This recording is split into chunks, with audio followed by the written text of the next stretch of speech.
7-star citizens. Hope everyone's having a fantastic day and welcome to the Greycat Social 2953. I am joined today by a very special friend of mine who some of you will probably know, and if you don't know him, you're going to want to get to know, which is Red Monster. How you doing today, man? I'm doing good. We're ready to get out and watch some racing happen. I'm Red Monster SC. You'll find me on YouTube and Twitter and Twitch as well, doing Star Citizen content. And how about you, Croncy? Where can people find you? I don't know. Probably not on Twitter anymore, but we're not going to get into that. It's good to have you on board today, Red. Unfortunately, Christian wasn't able to make it today, so we got the second best variation with Red, which is awesome to see, and it's awesome to have him in. Nice. It's Greycat Social time 2953, and we got a little bit of a special thing going for this one because today we are trying to, and we looks like we're going to succeed in having the largest race of all time, at least in one server. The maximum amount of people that we possibly could. We've got staff members racing. We've got racers racing. It is absolutely full. Do we have an official head count yet on the number of racers? I know there was some numbers coming in and out as people were still getting into the party, but it seems like we are definitely above that threshold for a current record on the largest race ever. Have we got an official confirmation yet, or maybe wait? No official number yet. We'll probably get that just as the race begins, because sometimes this is Star Citizen. Sometimes things don't go exactly the way we want them to. So we'll get a number for everyone just before the race begins. But let's talk a little bit about the game itself. I've been having a really good time the last couple of weeks. 3.19.1 has certainly come into its own a little bit, and things have ironed out a little bit since we've gotten rid of Invictus. How's your experience been, Red? My experience so far, it's actually been really great. I've been surprised with server stability. We had a rough patch with 3.18, a lot of people with connectivity issues, general server lag and performance as they were working on some of those finer details and the persistent entity streaming technology. But we've got 100-player servers. We've had multiple dynamic events, and I feel like overall the game's been running very smoothly. So I've been very pleased with it. The biggest update for me was 3.19 with the mining changes, and that's carried into 3.19.1. So we like to see that. I've afforded myself a couple more racing ships, so getting into some of those other passions out there on the verse. Yeah, awesome to hear. It's been really good to actually be able to play the game for a little bit, like consistently recently. I was finally able to start my 0 to Hero the other day, which was awesome to play around with. So I'm having a great time at the moment. If we just stay in 3.19.1, I'd be very, very happy. But so now there are a lot of people. ISC. Go ahead. There are a lot of people doing 0 to Hero challenges now. Everyone has their own variation of the rules. Do you want to tell us what you're doing for your 0 to Hero and how that ties in? All right. Listen, every time I hear about people doing 0 to Heroes, I never really feel like there's enough risk. So every time in my 0 Hero to die, I have to give away half my money. So it's made it a little bit difficult. It's made it very interesting. But one of the things is that I'm probably going to be doing some of the racetracks very soon to make a little bit of extra money, because they're not super risky, especially if you've practiced them a little bit. So 3.19.1's been awesome. 3.20 is on its way, not too far away now. And on Friday, we saw something that has sort of split the community a little bit. Some people very in favor, some people very against, with Port Olisar and now Seraphim Station, which I'm actually a huge fan of. I love Seraphim Station. I had a look at it. I compared it to a lot of the other stations or the LEOs that we've got in the other planets, and it's actually very different. I didn't realize until I compared them. They've got a similar style, but it doesn't have the major sort of same like construction rings that those other ones have. So actually, I'm a really big fan of the change. I think you've been playing longer than I have, Red. Do you have like fond memories of PO? Oh man, I remember getting in on. I wasn't part of the Wave 1 on the 263 PTU releases, but as soon as I came in, I remember the CitizenCon announcement. They brought the full crew out. I was amazed that we had actual airlocks that functioned, processed atmosphere, could kill you and stuff. And then walking out onto the pads the first time and looking up and seeing those rings going above head, It was truly an experience. And back in the day, the 00 pad was a little bit bigger. Got some good ships out there, and I remember the Starfarer was one of the first ships I took my Saber Raven out and EMP'd, and it immediately exploded. So I was happy with that result. But look, at least you get to see an explosion. That's always fun, right? Yeah, no, I've got a lot of fond memories at Porto. So yeah, no, that's good. That's good. But are you in favor of Seraphim? I'm really hoping with Port Olisar that they do a little bit of justice and maybe turn it into, in the future, like a dynamic event or a rec, or use the asset some sort of other way. Because I do actually really like the station, but in general, I'm a big fan of Seraphim. What do you think? Yeah, I liked Port Olisar for the convenience of the ship store, the weapon store, the armor store. It kind of had anything you needed to get out on a little jaunt throughout the verse. The only thing missing, as Todd Pappy said in ISC, it was missing the medical facilities and some of the cargo decks, and there wasn't room for those. Sadly, I do think Porto had, it was the older tech, even though we've got a fond place for it. It was nice because, one of the things we run into with server performance issues is, of course, elevators not working, and some of those pieces that connect you to the rest of the stations, they can be hard breaks and a session limiter. So I hope that we can get something like that into the future where, obviously, with persistent entity streaming, missing elevators aren't happening as often, so maybe the game's in a stable enough state that we can go for that. I do want them to make sure to pay proper homage to it. I'd hate to see it as just another derelict station out there. I'd love to see them do something unique with it, maybe make it into an FPS map. I'd love to be sniping at other players and other crews across the platform. So. Yeah, that'd be a ton of fun for sure. I think that is sort of their plan. They do seem like they're very passionate about it, and they know how passionate the community is about it, so I'm sure they'll do it justice. But 320 is not just a new station. The racing community have a ton of things actually coming out in 320. So just before the last episode of the System 7, the last race of the System 7, we got told that there's going to be ground vehicle rework coming in 320, which I'm hoping we'll hear on very soon. So obviously that's going to be very relevant for the people that are racing today, for the System 7 in the future, for Daymar Rally in the future, as well as we have the Arena Commander update. So absolutely huge racing update in general. What are you most excited for, Red? Well, first off, the ground vehicle handling improvements are going to be huge. I most recently had a pretty great experience with the Red Legion Rumble. We took Cyclone RCs and run a Demolition Derby, and the handling it can get a little squirrely there. So I'm excited to see how this changes. I know watching the Daymar Rally in previous years, small rocks causing ships to flip out and do some exciting acrobatics. I'm interested in that. But in addition, moving some of the existing races, those tracks that are in the Persistent Universe now, and porting them over to Arena Commander so that you can start and stop right at the gate. If you blow up, it's just a respawn back in like the other Arena Commander. I think that's going to be huge, specifically for practicing if we are going to be limited to those official times happening in the verse. So get racers out, let them learn the track, and plug in some good times before they get over into the Persistent Universe to make it official. Yeah, exactly. It's such a huge deal. I know as well that they're working on getting some ground vehicle races into Arena Commander as well, which luckily we should see relatively soon as we have the tank battle being introduced into Arena Commander, which sort of opens up a whole extra range of things.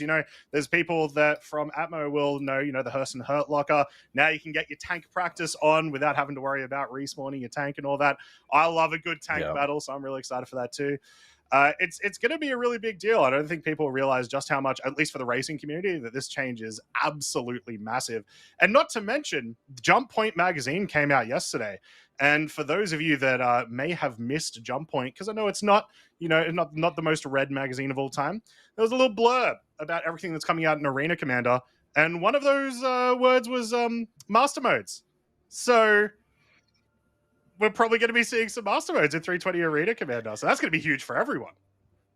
Yeah, I'm really excited to get a first pass at how those are going to look. They talk about Free Flight, Duel, and Endless Vandal Swarm. Like the Endless Vandal Swarm, yeah, throw that at me. One other surprise I saw on there was the Too Fury, Too Furious. This I'm it piqued my interest. I'd love to hear a little bit more about what this mode is going to come up with. So I'm hoping it sort of sounds like it might be just like a 2v2 Fury dogfighting mode or something. It'd be definitely interesting to find out. And then, of course, also just as another small thing from that jump point, the Fury LX, which, I mean, if it's anything like the Razor LX, it's another racing shit. Who knows? We're going to have to find out soon, hopefully. Absolutely, and I'm excited about variants of the Fury. Obviously, having some opportunity to take the standard Fury and the missile variant out. It's a surprisingly nimble ship, and I'd love to see what they come up with the LX version to run that just a little bit further. Yeah. Now, just before we get to showing you guys what we're actually going to be racing today, one last thing is that CitizenCon tickets went on sale this past week. I know myself and Red Monster were constantly messaging each other back and forth. Did you get the VIP ticket? Did you get it? You're going to CitizenCon, and it looks like I'm probably going to CitizenCon as well. It's going to be good fun. Hopefully, we're going to see a bunch of you guys out there as well. Remember, if you're wearing an Atmo Esports jersey or anything like that, I'm going to be throwing you a sticker. We're going to try to get a massive, massive photo of as many people as we can in some Atmo merch. So, yeah, let us know if you're coming to CitizenCon. It should be good fun. Have you been to one before, Red? No, so I have not been to a physical CitizenCon, but I've been watching since about 2016. A very exciting time as we get those presentations, get to hear from Chris Roberts. Obviously, I'd love to see more appearances with Tony Z. I'm a guy who likes my numbers, so that'll be a fantastic opportunity. And of course, yeah, just the chance to network and get in there and see a bunch of other citizens experiencing, what should be probably one of this being the first physical CitizenCon in a couple of years. A really great rejoining the community. So. Yeah, I think it's really important to remember just how much Star Citizen has grown since the last physical CitizenCon. I originally got into Star Citizen because of the 2019 CitizenCon, so there's a lot of people. There's going to be a lot of people to meet. I'm very excited to check out everyone and make some friends and get everyone to buy me some drinks for free, because that's how that works too. Now, that's totally. Let's get into the nitty gritty. Greycat Social 2953. What the hell are we doing here today? What's going on? Welcome to the biggest race of all time in one single server. That's what we're doing. The biggest race of all time. We are going to be seeing some absolutely fantastic views of some crazy races going around the track. It's going to be very awesome. Red, why don't you go over just a little bit of what we're actually expecting to watch today? Okay, so we're going to be at the New Babbage Bash track. There's going to be some variations on the track that the Atmo Esports team has put in place. That's to kind of circumvent some of the folks who might have known this track before and know exactly which corners to cut. They're going to be a total of 5 packages that they have to maneuver specifically around. That's going to even out the playing field a little bit. But yeah, we're going to run 3 laps through the New Babbage Bash track, starting around the spaceport, maneuvering in through the city and back out. They're going to be running with the Cyclone RCs, it sounds like, and we're going to have a huge amount of racers out there, so I'm expecting collisions. The track itself is going to have some obstacles. We're going to see a lot of jumps, a lot of acrobatics, and maybe a few of those not as successful, but we love to see great explosions. That's the number one thing. Star Citizen does pretty good with explosions, so it does. I mean, it's the best. It's the best VFX we have, right? It's awesome to see. I will admit, I'm just quickly looking at the Discord channel that's got all of the races, and it takes me a solid 4 seconds to scroll through the list. So, needless to say, there's going to be a lot of people on the ice today. If you've never seen this track ever before, so like Red said, it starts off around the New Babbage Garage. They're going to be going through the ice. They're going to be going through the city and back, and they'll be going a couple of laps of that. It's probably going to last about 30 minutes, 40, 50 minutes, maybe, depending on some of the slower races we have. If you were here for the System 7, race number 3 or 4, I believe it was, we actually did this track, but once again, as Red said, with a couple of different variations. And if you actually were here for the CitizenCon after party last year, this is the same track that we run there as well. So it's a very fun track. That's where they took the That's where they took the Greycat STVs that were recently announced there, right? Yeah. We got to they announced the Greycat STV during CitizenCon, and then we got to drive it immediately afterwards. It was actually so much fun. It was really cool. But the biggest thing about today is it's not about winning. Well, it sort of is. It's a race. It's always about winning. But we actually have a bunch of prizes for everyone. We have a couple of community prizes to give away. So these are a pretty big deal. So I'm just going to let you know, first off, the winner will receive a prize. They're going to be getting a C1 Spirit and a Tumbril Ranger RC. So that's going to be an awesome prize for them. Red, why don't you let everyone know the prizes that are just going to be given to the community participants? Okay.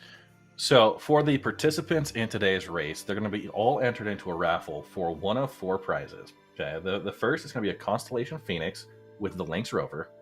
The second is the Crusader Industries Mercury Star Runner. Third is the Carthual with Harmony Paint. And fourth is an Origin M50. So a great selection of ships. You know, that Connie Phoenix and the Lynx Rover combo, that it's very tempting. Obviously, you don't have to win to get that. Just participating today gets you into that list. The winner getting the C1 Spirit and the Ranger RC, it's a guaranteed there. So you can roll the dice there. But as you mentioned, my eyes were bulging at the size of the crew currently in Discord. Like you said, I've got a vertical monitor, and it's still taking me just as long to scroll through that. I'm not even gonna count. No, it's definitely awesome to see so many people join in for this. So we very much appreciate it, guys. Thank you very much, everyone who is coming out today to do this little fun race with us.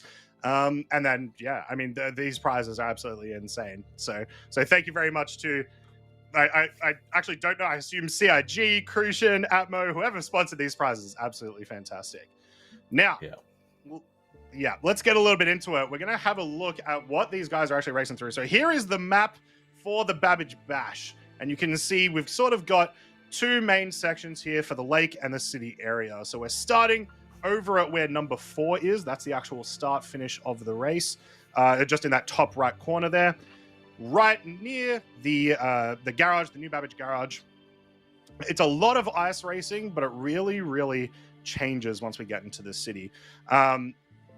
Like I said, if you haven't seen this before, it's a very simple race. We've got a lot of markers along the way for our racers to look at. We've got box markers. We have the lights, the overhead lights that are in the city area that our racers can follow through with. So it's going to be a very easy map for our racers to follow through. But because of the changes that were made today, it wasn't really a map that you could actually practice. That's sort of one of the things that we do with the Greycat Social. We don't want people to go really hard and really competitive. We just want it more of a fun sort of event. So there have been a couple of changes in the map. Yeah, so it starts off between the 2 landing towers, driving towards a Carrick. That's going to be heading a sharp right across the ice and in through the dock areas. Into the cityscape. Now, this is where it changes from that over ice phase to the land navigation. You've got to go down the hill, turn right underneath the tram tracks. Now, this is rough and rugged terrain. Driving straight through the city, you're managing through trees, through light poles. They've got a good line there. Driving straight through that city, you're going to turn right at the tanks, head back out onto the ice from this section. There's going to be a snow hill of death in this point. Take a final right and head straight towards the finish line, back onto that over ice phase, and through those 2 towers. It's a 39.54 kilometer loop, and they're going to have to run this flawlessly 3 times. Yeah, it certainly is a challenging track. A couple of things that I want you guys to be aware of this track that you may not know if you haven't either raced this track or raced the Cyclone RC in these sorts of conditions. While you're on the ice with the Cyclone RC, things are relatively simple. There's not too many obstacles for you to worry about, so it's going to be mostly about your boost control and your turns around certain corners. Do keep in mind there are some rocks in a couple of the sections, especially around that second turn. I would say probably about 2 kilometers coming in and 2 kilometers coming out of that second turn. There's a lot of rocks around that you will have to avoid, but are quite easy to avoid for the most part. Once you do get into the city section, once you do get into the land section, there's another obstacle. Sometimes you have to be very careful going from ice to snow. There can be some issues that happen there. So taking that as slow as you possibly can definitely be a benefit to you. Once you, here we go. We've actually got it here. So you can actually see some of these rocks going into this first turn. Some very, very minor rocks, but they're very well telegraphed. Unless we get into a situation where people are getting real big blizzard conditions, we shouldn't see any collisions here. However, this turn can be very tight, especially when we have as many races as we do have today. And as you come across this black rock, there are these 3 trees on the point here. We have a package marker box that racers have to go on the outside of, navigating through all those icebergs, the large ice chunks. They're gonna cause a big obstruction there. A lot of terrain to manage. Back over the ice in here, and here is the position of the additional turn into this docks area with another package marker. That's what these racers are going to use primarily to navigate through. It's a visual indicator on their HUD, so they know where to point the cyclone and run.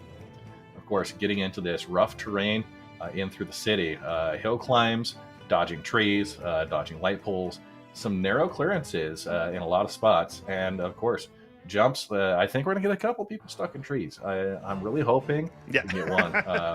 Another package here, marked right at this antenna fin, that they have to navigate around before turning back in through the city. Yeah, so with these hills, exactly what Red's saying. This might you hear like you're doing some city driving.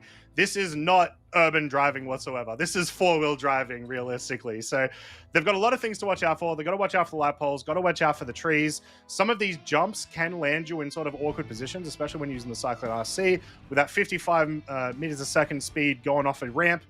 You can send yourself pretty much any which way. So the entirety of this section can be pretty rough. We've got another box here letting you know, oi, time to turn right, get back towards the lake. And then that's what we're going to see. One thing that is important to remember is while they do have these markers, once again, we do have so many races on the board that people are bound to get lost at some stage. So we'll be watching that along with you guys, and we'll be seeing where everyone ends up. But it definitely should be very interesting. Turning around this last section here. This is the location of box 5. Yeah. Yeah, they do have to stay below the lip on box 5 here as they round the corner. There's an area not to cut too closely, so they'll need to watch out for that. Of course, the race officials are watching for track adherence, and will be managing all of those. And that'll lead them back out into the start-finish line. Yeah, after that, just pretty much a straight shoot. Once again, there are a couple of rocks on the ground here that you do have to be a little bit careful of, especially that little group of glaciers that we saw just before the end, where we unfortunately saw a racer blow up in their last lap during the System 7. So I'm sure that our racers are going to be watching out for that little section there. And then you do it 3 times, and you're done. But once again, guys, this isn't about winning. This is about participating. It's about having fun in the largest race in Star Citizen history. I'm just going to keep saying that because I don't think it's fully hit people yet. The largest race. Largest. This is crazy. Yeah, the most participants in a server. Obviously, we've got the 100 cap servers right now. Maybe we'll see that record broken as we get into the 200 cap. But everybody, racers, event hosts, in the same server, huge group out there doing everything they can to get this race put together. I do want to say thank you to the Atmo Esports folks who have organized this event, and for all the participants that are taking part today to help set these records and hopefully have a great day at the track. Yeah, definitely. And before we move on to some other things, another sort of question for you, Red, because we don't have the exact amount of people that are racing today, I'll ask you in terms of a percentage. What do you reckon today is going to look like? In my opinion, we're probably going to have maybe 30% of the participants cross the finish line, and probably 10% of those just under the 30-minute mark. What do you think? Having not run this full track myself, I do think with the obstacles they're facing, with the fact that speed is a priority, but also endurance, I think 30% is probably a good good number. I'd say maybe 45 to 50% are going to be finishers, where we'll lose potentially 50% just to explosions or other type of issues throughout the race. I feel like we're going to see a pretty good group defined at about that top 10. Obviously, we're going to be tracking about the top 20 on the leaderboard, but I think those top 5, top 10 will all come in within maybe 30 seconds of each other. There are going to be some folks that just are able to get into a groove and follow that. So the experience is going to be interesting. Getting called out in Twitch chat for Crucian Gaming say we don't believe. I mean, I 50%. Well, my experience that seems like it's pretty generous. Yeah, for sure. I mean, I think this is going to be very solid. We have so many people. There's bound to be collisions. There's bound to be chaos. But I'm fairly sure everyone's down for it. This is going to be a really, really good time. Just quickly going through some of the racer names, some names that a lot of you guys in chat and watching at home might know. We've got Circo Worm. We've got Sanji Sama. We've got Ibra, Nezrathil, Aaron, Dark Hour. We've got Checked League. I know all these names. Gerbo, Gravity Cat, Herbie. There's way more. There's so many of the big racing names have come out today, and a bunch of people who say, you know what, just because you're the System 7 champion doesn't mean you get to go forward this easily. So we've got a lot of new races popping up today as well. It's going to be awesome seeing some of those people. Yeah, and we do have, of course, Noble 737 from CIG and Sunny, a couple of folks from the CIG offices that have been great participants. We saw those names pop up during the Crux Cup previous event this year, and obviously this is like a greatest hits of the SCR leaderboards with some fresh names thrown in there, and it does go to show with the way this track is going to run out. It could be anybody's game. There's not a particular favorite that's going to be, I think everybody is on a level playing field coming into here, and we could see some fresh faces up at the top. Yeah, been very happy to see Team CIG participate in a bunch of racing events recently. They popped up in the Daymar Rally, the Crux Cup. They attempted to qualify for the System 7, but just missed out. So I think today is a bit of a redemption story for them. We'll see if we can get either Noble or Sunny in that top 10. We're going to be rooting for you. I know in the System 7, I said, I hope you lose. But I've changed. All right? I'm not that guy anymore. Cronty saw his pledge prices increase by 10%. No disclosure there. So. All right. Well, next up, let's have a quick look before we start heading into the races and whatnot while everyone's getting ready. Let's see how we pay for all this, how we pay for all these awesome prizes. So first off, guys, we have our merch. The Daymar Rally merch is going away in about 2 weeks. So you've got your last opportunity to grab these, guys. Like I said, we want to see as many people as we can wearing these at CitizenCon. It's one of my favorite designs for Atmo Esports. So absolutely grab one of these. I know that mine's on its way. I'm very excited for it. It's a fantastic collection. So, I mean, Red, if you had to choose one of these, which one are you wearing? Oh, okay. Well, I do have to admit, I have a strong color preference, and I think the next screen is going to have it. It's the System 7 with that fancy red. But I do like the gamer tag on the back. These are great looking t-shirts. I've seen these at my local bar Citizens. I think it's time to jump in and get it. The System 7 with that nice red. It's the color scheme I like. So the great material, customized with your gamer tag on there, and of course showing off your pride for Atmo Esports, Star Citizen, various ship manufacturers throughout there. If you get spotted wearing this shirt in public and somebody recognizes it, you can almost guarantee they're good people. So, yeah, 100%. Another thing to remember as well, guys, is that we already have merch up for Fight or Flight, our 2v2 dogfighting event. So make sure you go !merch. If you're in the Twitch chat, check that out. Grab some merch before it gets started. That way you can wear it when the event happens. That's what I did with my first System 7 merch. I was very excited to wear that and race that. And then, of course, Fight or Flight itself, Fight Day, August 19th. This is going to be about 2 months of combat. We've got a couple of different weeks going, a couple of different sections of the event before we get to the finals. And it's going to be a hell of an event. This was my favorite event to watch last year, and then to cast the creator version of this was so much fun. Are you a big dogfighter, Red? Mostly I see you either doing some racing or mining. What's your dogfighting like? You know what? My dogfighting, it probably needs a little more practice. I will admit, I go out, I do bounties, I do the occasional PvP, but most of the time, if there's weapons being exchanged, it's because I'm in my prospector running away from something. So we'll have to see how that goes. I know my org, we do King of the Hill practices, 1v1 dogfights, and kind of winter moves on. But these fight or flight events are fantastic. Great to see creators out there. The amount of training that people go through for these, the absolute detail they get into for their ship loadouts, the amount of time spent behind the stick just to get that muscle memory, understand your tricord positioning. It's a lot of work there. I'm excited to see how it plays out. So it's definitely going to be a lot of fun. And if you're a big fan of dogfighting, one thing that you might want to grab is a Toby eye tracker. Did you like that transition, Red? Did you like that slide transition into Toby?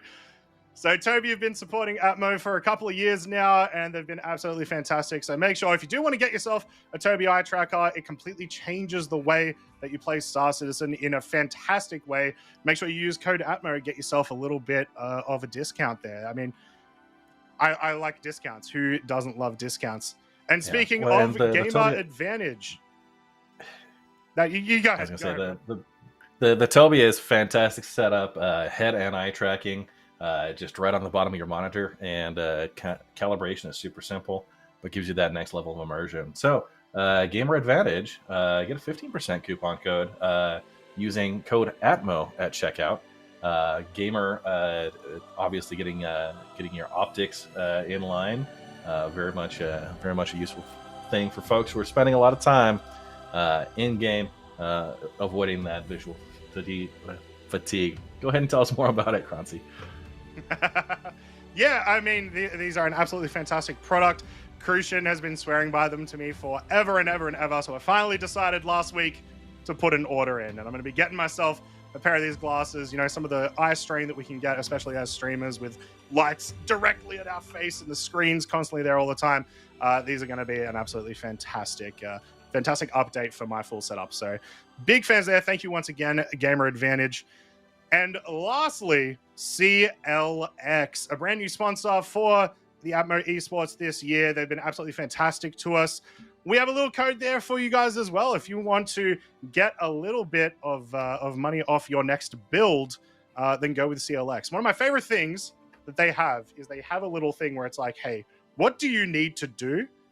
Here is the best setup for it. And I think that's absolutely fantastic. They just gave us an Atmo Esports build that we did with a big giveaway with a couple of the sponsors and whatnot, and the computer that they built for Atmo with the System 7 symbol and all that sort of stuff. It was absolutely fantastic. So thank you once again, guys, the CLX, for everything you guys have done. It's been fantastic to have you.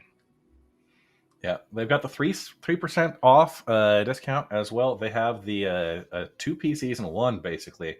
You can game and stream with separate configurations on CLX. These are customizable pre-built PCs that I will say there are so many different pieces of hardware out there. It's like the adult Legos, but you got to make sure everything lines up, and that's one thing that a lot of folks struggle with. They're not sure which CPU, which RAM. Bringing all those pieces together. Anyhow, it's great to be able to have these pre-built. It takes the guesswork out, and it gives you a system that you hit that power button on, and you're going right into your startup screen. No questions asked. So, yeah, exactly. I couldn't have said it better myself. All right, guys, we've paid the bills. We've checked out the track. We're going to go on a little bit of a break while this massive list of players gets themselves ready at the New Babbage Garage. A little bit harder to say, New Babbage Garage. No, don't do it. Don't tongue twister yourself. Don't do it. Don't do it. Yeah. So we'll be back in a second, guys. We're going to have a short break, and we'll be back, hopefully, with the race ready. See you guys soon. Head tracking adds so much to immersion in supported first-person games. When you try it, you're going to see why it makes so much sense. It's been created to seamlessly let you look where you want to, and with Tobii Eye Tracker 5, everything just works. Tobii has been the go-to name for head and eye tracking, and over time, their product has evolved. Their newest implementation has the most simplified setup because they did all the work for you. Offering both head and eye tracking, Tobii is able to track precisely through glasses or contacts, and once calibrated, it will never lose its center. The head tracking solution that integrates at the bottom of a flat or curved monitor, look at what you want to target sooner, look at what you want to lock your missile to, look at where you want to bomb, look in the direction that your ship is traveling to get the edge, look around and get the advantage. Just look and let Tobii Eye Tracker 5 do the rest in Star Citizen and a host of other simulation titles. It's so natural that you forget it's there.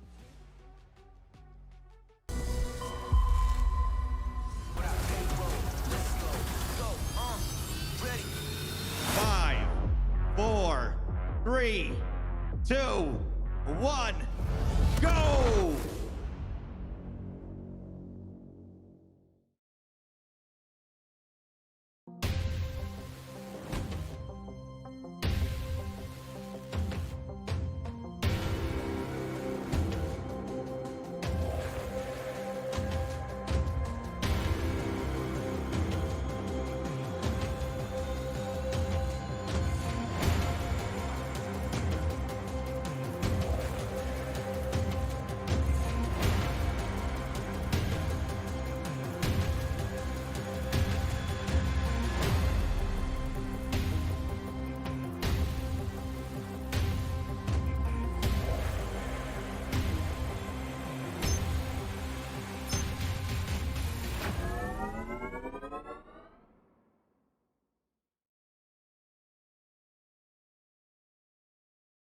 Your eyes are the gateway to your brain.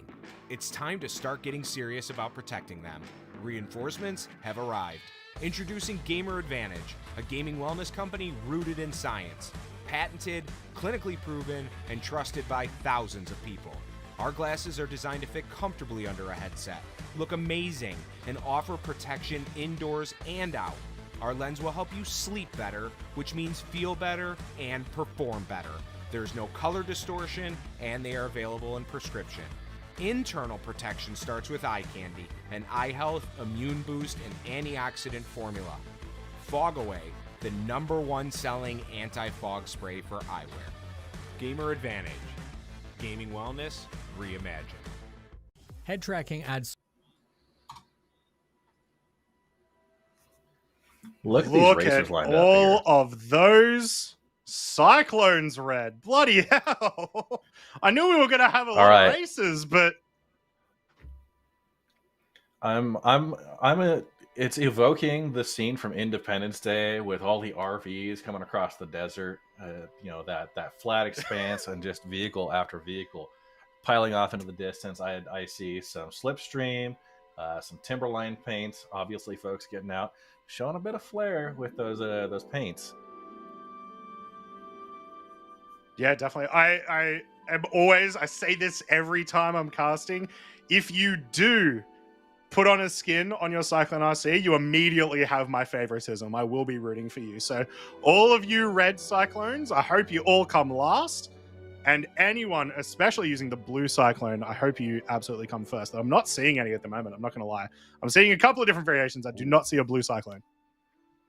You know what? I will want to say the stuck coloring on the RC is my favorite combination there, but they do have a couple of red dedicated for the racers. So you'll see those. They're a little bit lighter cherry. I'm a fan of those.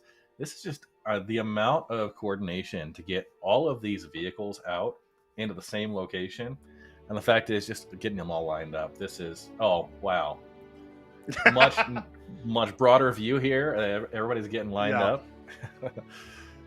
Not only that, I think this is just the other half of the races that we saw. So this is going to be an absolutely massive race, guys. As we were mentioning, we said, hey, this is going to be the largest race in Star Citizen. And yet even Enigmatic, when we went to break, was like, wait, what the hell is going on? So it is absolutely jaw-dropping. I'm really happy that last year they gave us that 100-person server limit so that we can do kind of fun, silly things like this. Yeah, and that everything is performing well with that 100 player cap, right? I do see one of those blue skins out there just right at the end. This is our top-down view. We're going to see this happen occasionally. We may have lost our tracking, but top-down view with all of the race markers. As we get through and they get a little bit of separation, we'll see those names pull away from the group. Right now, it's just a big, bright blue mess. But obviously, we'll hit that go, that go marker, and folks will be running. Is that somebody trying to slide up the hill there?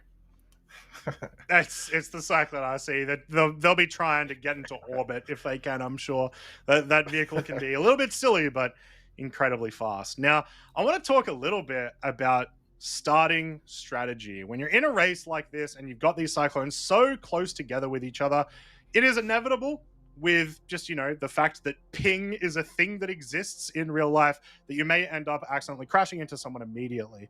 So what we're probably going to see, Red, is a lot of these races are likely going to go either not at all at the start. They're either going to wait for the rest of the races to get ahead of them before they actually go themselves, or just not start by boosting. Obviously, that's not going to be the fastest way, but it's certainly the safest way to begin. And I absolutely love this person taking a nice chilled drink outside their ship. There are no bonus points for the Polar Bear Challenge out here, and that is also one of the things you're going to have to watch out for as a racer, because this is a very cold atmosphere, right? It's a breathable atmosphere, but it is very cold. If you're going out for a 40-minute, you got to make sure you've got equipment that's going to support that duration of time, plus the setup. To your comment about the starting strategies, obviously there are a lot of vehicles here, a lot of collisions that could happen right at the beginning. And of course, ping does exist. There are some strategies, obviously, hanging back, letting the crowd settle up ahead of you, figuring out who's crashing into who, and then avoiding those situations. Obviously, the folks on the edge, they can play a little bit wider. That might be where I go through. There's a long enough distance that you can make up a little bit of an off angle over the longer run, just to avoid getting crushed in the middle of a 17-way pileup. So, yeah. Very, very much so. Look at how perfectly they're lining these up. They're definitely putting a show on for us, Red, which is always nice to see. So that was definitely the movement from an explosion. Someone definitely exploded, and I'm willing to bet it to camera. We are seeing just a little bit of that fragmentation on the video. That is something that's going to happen occasionally when you're dealing with this many players. We have so many views coming into the studio here. And obviously, I do want to commend having put together larger events like this. You've got to commend the folks that are organizing those racers. I call it herding cats, right? You've got a large group. Everyone's trying to get situated. It starts at this end, so there's always going to be a few people that have something unusual going on that they're trying to work through. But getting those folks put together. And the daylight here, the timing of today's race was specifically chosen so that we can be racing during daylight at New Babbage. So,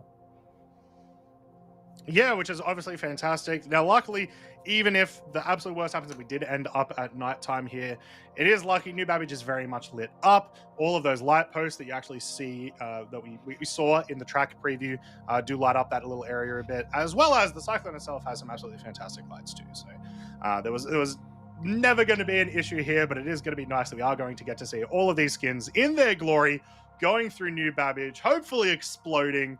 I have not seen. Sorry, I just saw the Love Struck paint, and it completely that Love Struck paint's a real showstopper. And one other thing to keep in mind here, because of persistent entity streaming, right? There are going to be wreckage and debris on the racetrack that racers might have to maneuver around. So that's going to be an added hazard, not just with the folks on the ground. From the orbital view, almost here, our 10,000 kilometer. This looks like we've got a couple of vehicles. We see the headlights, obviously, but those cyclones are just a little bit too small to be rendering on screen right now. But just the headlights, we're spread out between both of those towers, and they are pretty tightly packed in there. This is going to be a fantastic day. Yeah, there's just a little bit of space on the left side, but we also have a couple of races still coming in. So as long as we do get to, at some point today actually start this race, I think we've taken it. I think we have the largest race in Star Citizen history, which is absolutely awesome, until next year's Greycat Social, where we're going to have to absolutely slash through this and get even higher. That's how it's going to work, guys. Every year we gotta one up it. All right. So what do you think, Red? You know some of these races. Some of these, the professional races in there that are in here, some of the creators that are in here, some of the new players that are in here. Who are you looking for today to perform well? Oh man, well, there are a huge list of names to pick from. Last count I saw on Discord was something like 22 just in the Discord voice as far as participants. We've got some good favorites there, but I do want to throw out a couple. Obviously, Herbie, we saw some good performances with the C2 during Crux Cup. Quelsar, a good friend of mine, I lurk on his channel and learn racing tips from him. Shugo, the lucky one. Sunny with CIG, hopefully there. And obviously, there are so many names. It's going to be difficult to get highlights on everybody. But this is, hopefully we'll see some of those, Neojet, Luigi, Splen, Aaron the God. A lot of folks that you're familiar with at the top of the race. I think it's going to be anybody's game today because not only do those top tier racers have to compete with the track, but they have to compete with everyone else and not get eliminated through some type of destruction event. And I hope it'll be a good clean race. So yeah, with some of those names, Herbie, System 7 winner this year, absolutely crushed it. So very much expecting some good performances there. Nezrathil in a previous year, absolutely crushing it. Aaron all over the leaderboards for a lot of the ground vehicles. Very important one is Gerbo the Gnome, someone who was relatively new to racing, participated in System 7, had an absolutely fantastic performance in the Cyclone division races. That's the one that I really want to see get some nice runs in today. But as we said, while you can kind of practice this track, we made some changes to it deliberately so that it was a little bit fresh. So there's going to be a lot of instances where even if they have played it before in the System 7 or in the CitizenCon after party, there's enough different there that you're exactly right. It really is anyone's game. And until we get through the first lap, we'll sort of see where everyone's sitting. The big thing about the lake area with the Cyclone RC. Sorry. Exactly. You're going to be fighting against that muscle memory as you go through the track because certain corners you're going to be familiar with. You're going to know how you want to cut it. But they are placing those boxes out there, altering the track slightly so that it levels the playing field for both those experienced folks who've practiced and know this race track inside and out, and those folks who are just new, coming in, just trying to find out which box to aim for. I think that'll help level things out a little bit. Yeah, definitely. The biggest thing, the lake area, we're not going to see a ton of overtaking, except for some of those turns and some of those risky rocks and whatnot. Where we're going to see a lot of changes in position, where we're going to see a lot of chaos and probably collisions, is once we get into the actual New Babbage City Hill area itself, because the race completely changes when we get to there. So it's going to be interesting to see that. You can see us with these views right now. We're coming up against the last couple of races that are still setting up. I have not seen that blue-white skin before. We've got every skin on show here, I think. Yeah. Now, here's a question. Okay, you like the blue and white. I think that's the Slipstream. The red and white is the Overdrive and the Love Struck. Between those three, the Slipstream, Overdrive, and Love Struck, which do you think your preference is set on? All right, look, I love bright colored ship skins and vehicle skins all the time, and I am bored of the basic skins for the Cyclone. I've driven it so many times that just like solid color doesn't do it for me. So I think I'm gonna go with the Slipstream, the white blue. What about yourself? If you can't choose the basic skin, what about yourself? I can't choose the basic skin. I'm going the Overdrive. I've got a very strong color preference, and that just I'm a one-trick pony when it comes to that type of thing. Now, there are some red skins in the game, that I do think occasionally go a little too hard. and I'll opt out of those. But you know, if we're asking Mrs. Red, she actually, that Love Struck paint is definitely up her alley. So got to watch out for it. Now, I know you and your crew are a huge fan of the Saber, specifically the Raven. How do you feel about the red Year of the Monkey Saber paint? I thought that was actually a really great combination for the Saber. Now, we don't really get, you know, there was a point where we had the base Saber as a loner because the cockpit was completely unreadable. And we've gotten out of that. I haven't had a chance to get back in, and I wasn't one that ended up going and springing for that, just because I don't, you know, the Saber base is not one of my recurring pledges. So, but I do like that Year of the Monkey. I feel like they did a great job with it. It's a good combination with that Saber. I will say I'm disappointed at the changes they made on the Saber, bringing those shields down. That had it been kept a little bit more of its teeth, I think it probably would have made a permanent spot in my pledge. So. Yeah, something us Saber players have been complaining about since 3.14. It's been like 2 years now. Bring back the extra shield. But look at this, Red. Look at this. I think we have almost every racer here. There's not really any spots much left to fit any races in, so we're probably going to be pretty close to start time here. I mean, are you pumped, Red? Like, this is the first time in history we've had this many people. And the fact is, this looks impressive as they get lined up. Things look orderly. They look well put together. I think it's going to take exactly half a second after that go signal is called before absolute chaos to unfold. And I'm excited to see what's going to happen with it, because we have a lot of racers. We have a lot of folks that everyone's going to try and have their own strategy. And you don't know what the guy to the left or the gal to your right is going to be doing. They're going to just go as hard as they can. And you got to hope you're not in the way. Yeah, exactly. So it looks like we're getting very, very close. We've just got a call out of like where all of the checkpoints are and all the checkpoint boxes. Because as a reminder, the easiest way for these guys to actually figure out where they need to go and when is with delivery box markers, which are awesome. They actually work out really well for us because we can go, all right, well, I just need to go to 54. I need to go to 23, whatever it might be. So we're getting very, very close to go time. We'll get an ETA from you soon, guys. For you soon, guys. Shouldn't be too much longer. And it looks like Sevens is looking directly at the snow there for some fantastic views of, you know, a little bit of the environment. It's nice to see. Yeah, you know, you gotta make sure people appreciate the atmosphere around New Babbage, the work that the planetary team has done with Star Citizen. This is one of the things that makes this game stand out versus any other game out there. Is the level of detail that they have. These planets are fully traversable with foliage, you know, trees, rocks, shrubbery. They've got huge cityscapes that we're going to be exploring through that all day today. So. Yeah, exactly. Let's go over quickly again and let everyone know what these guys could possibly win today. So a reminder, guys, this is not about necessarily winning, although if you do win, you will receive a C1 Spirit and Tumble Ranger RC.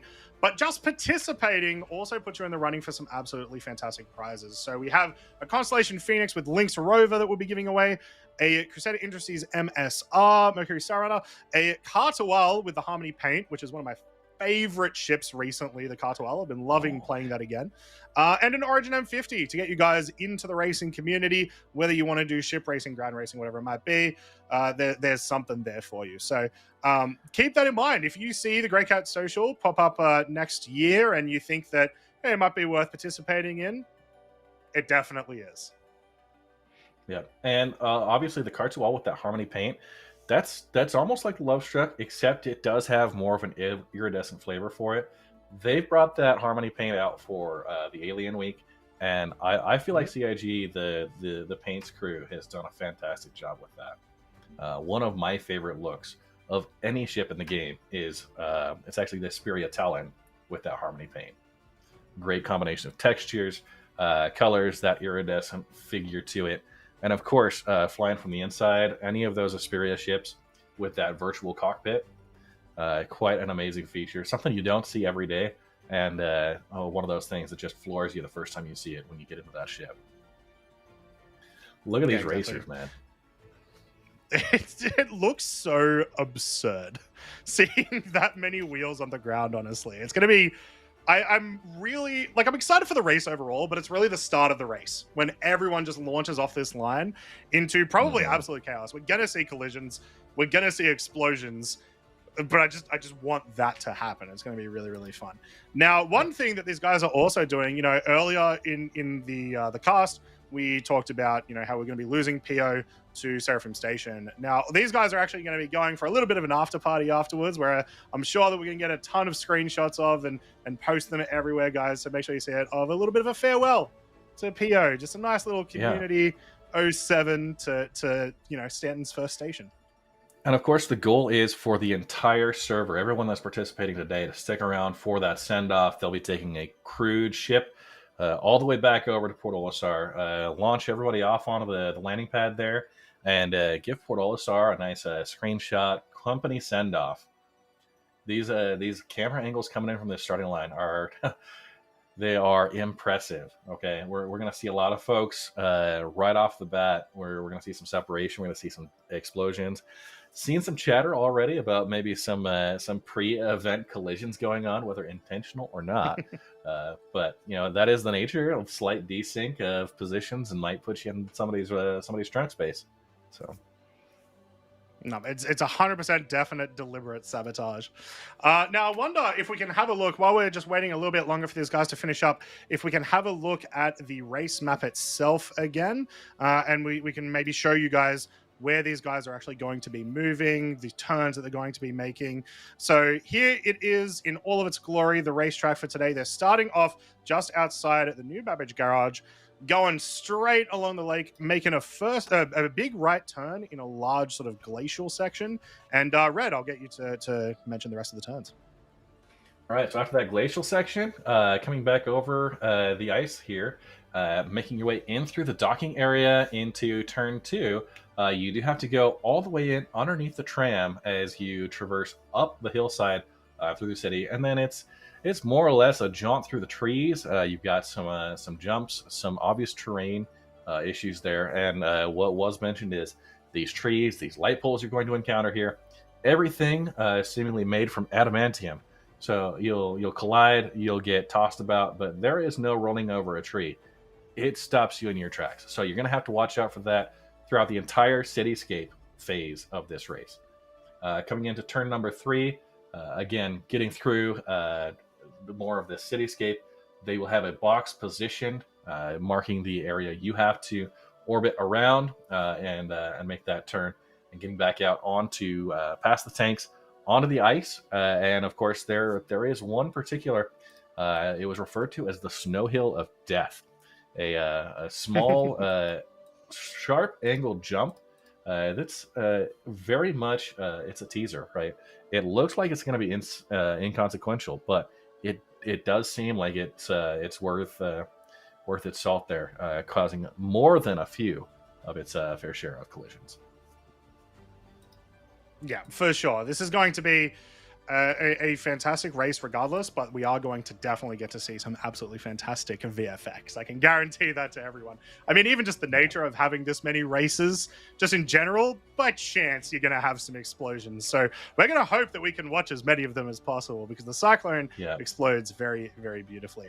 Now, we have been told we are very, very almost ready, guys. We are almost ready. Go ahead, Red.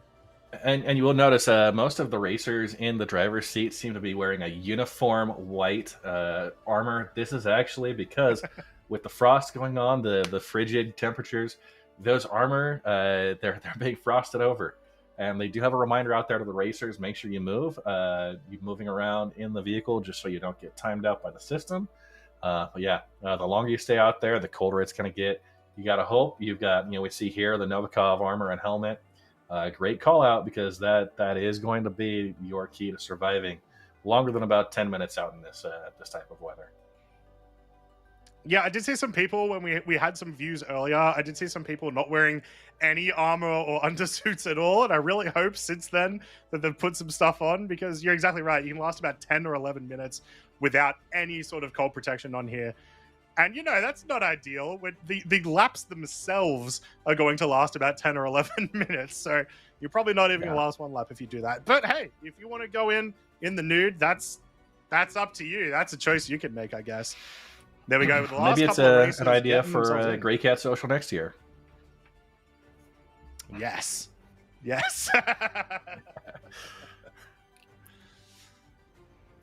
These angles, these vehicles all getting lined up, the call outs going, we are almost ready.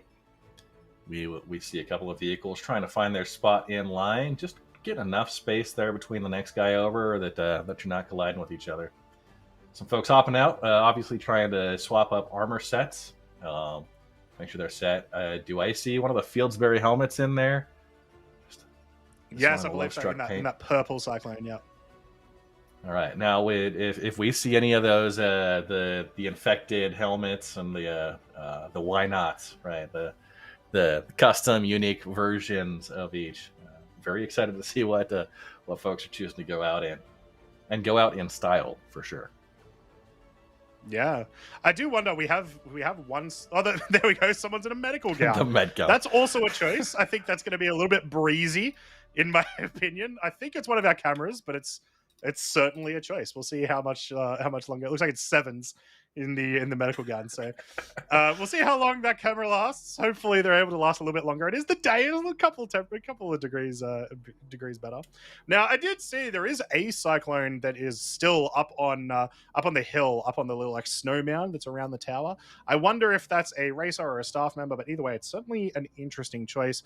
Obviously, you're a lot further away from a lot of the other races, so when we do say go, you're likely not going to have to, deal with any collision, but you're going to be going very slow. One of the interesting things about the Cyclone and the way that the boost works is you can kind of launch at speed, but they're going to basically go off that mound at like minimal speed, and it's going to take them like a couple of seconds to land. So they'll be putting themselves in the back. I don't know. It's just interesting. We'll see what happens when we actually get started.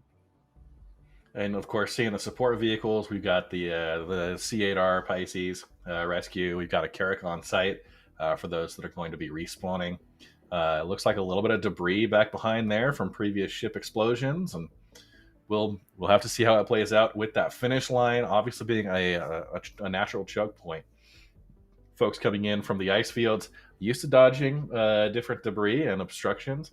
And, of course, we got headlights toggling on and off. Seems to be a great signal for whether or not somebody's ready. But with this many racers lined up, I don't envy the folks that are herding cats right now back behind those control booths, making sure everybody's lined up properly. So, now, one interesting thing I just noticed, actually. So, in the rules of this race, we actually said you can bring any Cyclone. Now, obviously, the majority of our races brought the Cyclone RC. It's significantly faster. It has the boost. It's what you want to use. But I did see at least one person using the basic Cyclone, and I've got to admit, actually one of my favorite vehicles to race in.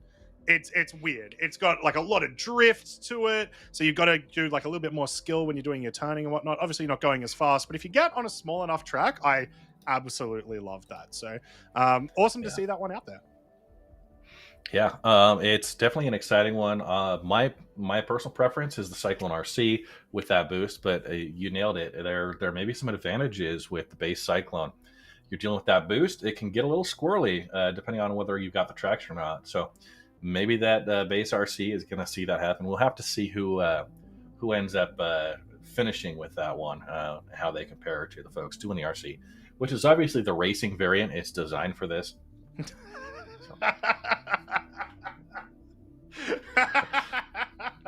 I mean, we called it. We called it sevens. You might need to put on a bit more gear than just a hospital gown.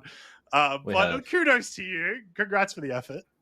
And we see the medical team on site going to help with one of our support staff. Obviously, a cameraman down, showing off that medical gameplay and bringing him into that Pisces rescue, hopefully for some resuscitation. Wow, that was a word. Hopefully for that resuscitation and getting out one of our other camera angles right there at the starting line. See the sun popping over. Yeah. So also as a reminder, guys, so this entire race is going to get turned into a YouTube video and highlights and whatnot. So if you do want to see today's highlights, or you want to see highlights from the System 7, the Daymar Rally, the Hurston Hurtlocker, Fighter Flight, any of those sorts of events that Atmo run, make sure you go check out the YouTube channel and give it a subscription and watch a couple of races. The System 7 highlights were absolutely fantastic to watch. I was really, really excited to watch those every single week they came out, and they were awesome. So make sure you guys check those out. If you need the link, I'm sure Christian will get the link in chat for you guys so you can check that out. Yeah. And also, just a quick call out. We are broadcasting here on both Twitch, YouTube, and Kick for those folks. Obviously, pretty big audience here to watch the largest race in Star Citizen history. It is. I'm hoping that we can get an accurate count before the end of the day. But there are just so many races, and we did try to just absolutely jam pack it as much as we could. I think the only people that won't be racing on this server is basically going to be the camera people and the people taking times. That's it. Everyone else on the server should be theoretically racing in this event, which is just insane that we can do that at all. If we did this, a year and a half ago, it would be half the people. And that's kind of crazy. It wouldn't be anything as cool as this. All right. I think we're getting ready for this countdown. Yeah, still just waiting on some updates. Final lining up.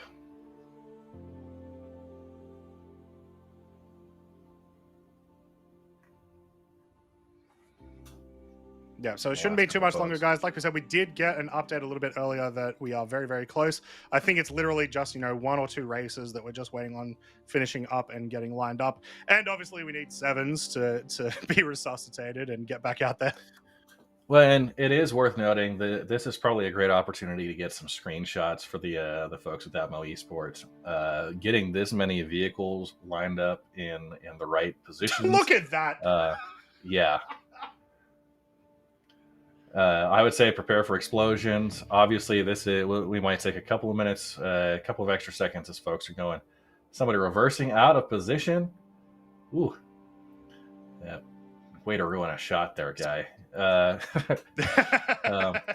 Folks getting lined up. Events for the rest of the time. Yeah, and just the quick pass over all the vehicles, the various paints. That's I think the Timberline going there. It looks like we got an official count of 70. It looks like 70 races. Dear God. Yeah, let's make it 100 next year. We'll make it 100. Looks like it confirmed it 67 official racers that are in there. Obviously, a few folks not making it through the server filter. We get as many people as we can to try and fill up a server and lock those server slots in. But not everyone's able to make it. Some folks just have technical difficulties that, sadly, it's partly name of the game with Star Citizen, but one thing to be aware of as you go and run these type of events. Yeah, this is also kind of a thing that I really hope someone else goes out there and beats this number so that we can beat it once again, because, sort of gives us a little bit of energy to go bigger and bigger and bigger every year. That'd be awesome. But yeah. This is pretty much officially the biggest race ever. All we need to do is start the race and that'll be confirmed. Pretty much we'll be there. So like we said, not too much longer. We've got some awesome views for you from the camera crew. So once again, a big shout out to all of the camera crew and all the staff that are working behind the scenes to organize 70 races in the one server. That's obviously going to put a big toll on them for sure. And everyone at Atmo that's helping all of the races that are participating to make this an absolutely fantastic event. Definitely a lot of effort that goes into these events. A big round of applause as someone who's organized events like this before. Atmo Esports, they are the kings of these type of events, and definitely something to watch out for. If you're interested, take some advice, watch through these events, understand how they put things together. Maybe you'll be the ones to break the record next year. Yeah, maybe. So we are very, very close now. It looks like we're going to be getting the countdown any moment now. I'll be going on. No, I haven't done this before, Red. This is normally Crucian's job, and it's a bit scary that I'm going to be giving away the countdown for this. What if I mess it up? I forget how to count. What am I supposed to do? Okay, well, my advice, if you're having a hard time counting, is just to make sure you hold up your fingers, okay? You got to count on your fingers. Okay. That way you don't lose track, because it is pretty rough when you're going down. But keep yourself a nice visual aid there. We are right at the final moment before this. I've got faith in you, Croncy. You can do this. Oh, I appreciate that, Red. I appreciate it. It is a very, very daunting task, especially because, what if they don't understand my Australian accent, right? What if they don't understand what I'm saying go? It's really hard to tell what's going to happen here. But I know what is going to happen, and that's some explosions. And, the other thing is, are they expecting kind of the Guy Fieri misdirection from, he kind of sneaks it in there in a regular sentence and half the people get it and run off, or what do we do? And I will say that Australian accent, notably one of the more difficult to decipher for us Americans. But, I think they'll do. They'll do. Yeah. Wow. The truth comes out. Red hates me.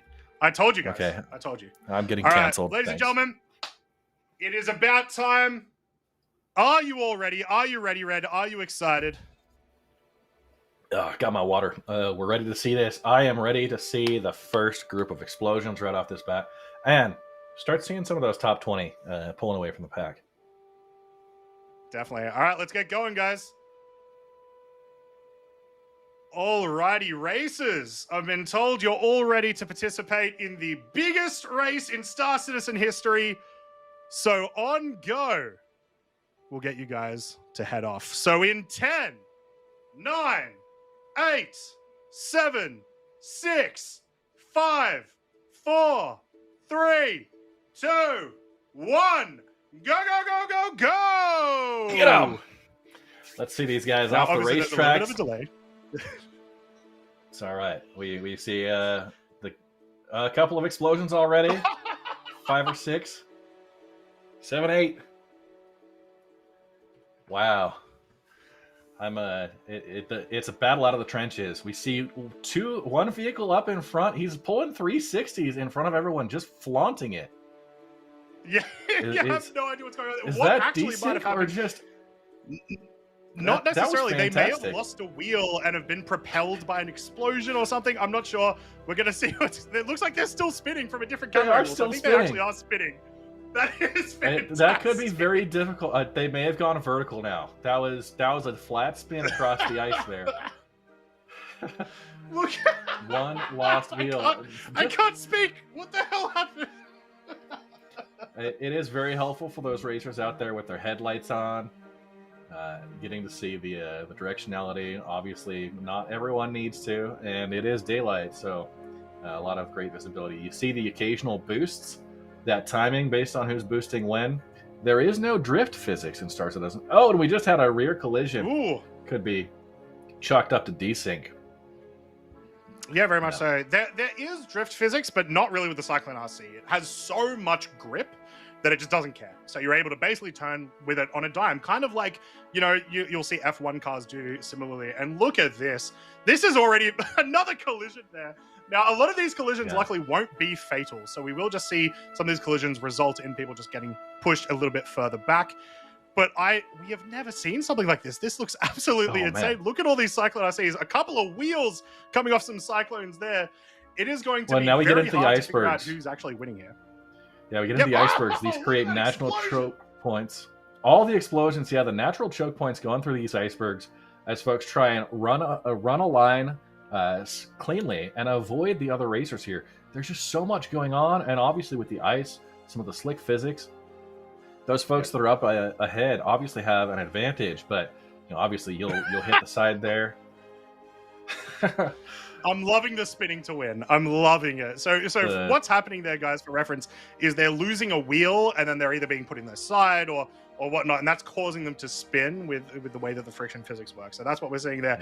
And I think that's actually Noble at the back that we can also see spinning to win. This has been a crazy start to the race, and I could not tell you who is winning. I think I saw Endermaster somewhere towards there in the front pack. It's really going to come down to when we actually get into the city area before we know where everyone is sort of positioned. But amazing. Over the ice here is going to be really hard to create any separation, like you said. Folks are going to just boosting, doing mostly a straight line, avoiding the few obstacles here and there, a couple of natural choke points. We're coming up on the first turn. As we see this black rock, they've got to all pull around the edge of the 3 trees where that final package has been placed. See somebody pulling that just a little tight, and we'll hopefully see that going in as they maneuver towards the city now.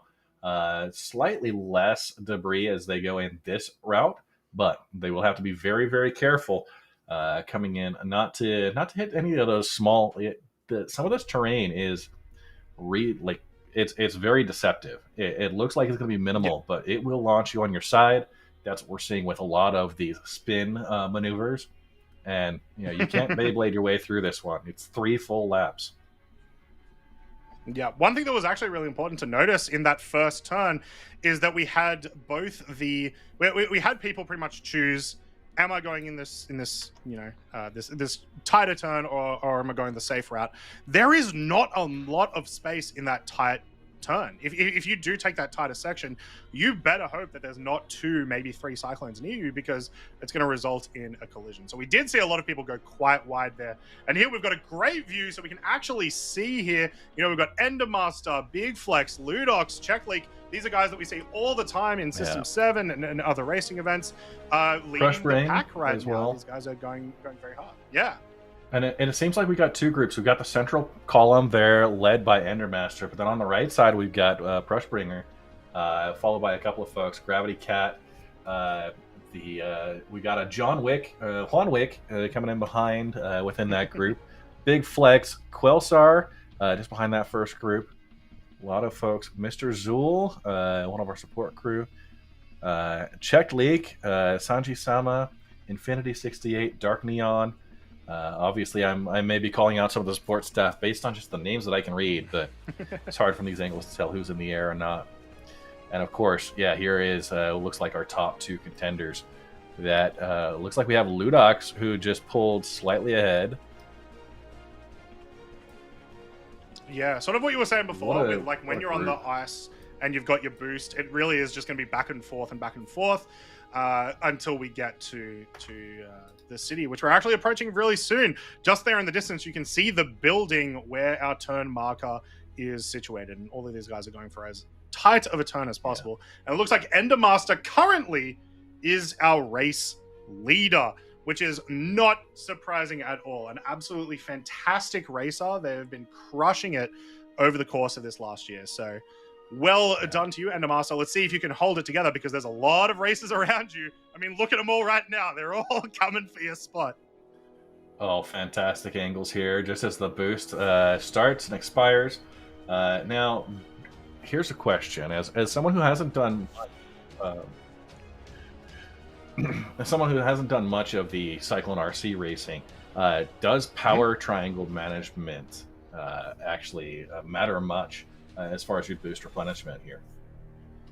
It actually does. Yeah. You definitely want to make sure you're at full power to the engines. Obviously, there's no reason to have power to weapons or shields in this situation, because it's just not going to be relevant in this situation. So you do want to go all power to the engines. You will get your boost back a little bit faster. Yeah, wow. As they make the turn into the city, so many vehicles out here. This is fantastic. See that lead column start to narrow in. Those folks taking the wider paths across the ice, obviously getting buttonholed in. We're going to see this column start to straighten out. Maybe a few less of the side by side racing, and get into more of a single file as we start getting into some of these obstacles. And if you're not single filing it, I think you're going to end up paying with collisions, both with the trees and with the light poles throughout this section. And it's important to hit the jumps. The terrain here is going to be one of your biggest obstacles. Making sure you hit those lines. Yeah, now this is really important. This transition here from ice to snow has blown up cyclones in the past. Maybe it's okay now. Looks like we're not seeing any explosions there, so that's good. That is good to know. that's going to be a little bit safer for them. But exactly as you said, we're now getting into the city section. This is where we're going to see people absolutely crush it. There's going to be lines that certain people are going to be taking. There's going to be jumps that certain people are going to be taking. This is where a lot of the back and forth is going to be happening. In that top left corner there, you guys can see the top 10 races at the moment. Now, this is a rough estimation because, you know, with so many races, we would probably need, you know, like 200 staff to get 100% accurate placings here. So we'll see these move forward and back and whatnot. But this is your rough top 10 for now. Yeah, and just as they make this ascent over the terrain, you see some vehicles overtaking each other, colliding. Some of the shrubbery not providing any collision.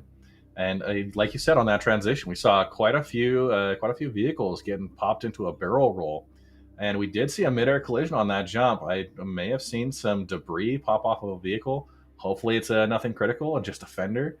And this. Absolute the hill just sending it bombing downhill from this lip. What an angle. You see those vehicles catch that airtime. You just got to hope that you don't have a vehicle underneath. It's very much reminding me of those like marble games that you would play where, like, you know, you drop the marbles down the pegs and they fall into their little areas. This looks absolutely fantastic. It's a beautiful like chaos. We're watching a pachinko machine or something. Yeah, I would say it's a beautiful chaos here. Seeing all the vehicles, some of the collisions, some of the lines they've got to take. And yeah, you just, as you hit these jumps, you got to make sure there's not a vehicle underneath you. You got to make sure your forward path is clear. And it's hard to gauge that as you're in the moment.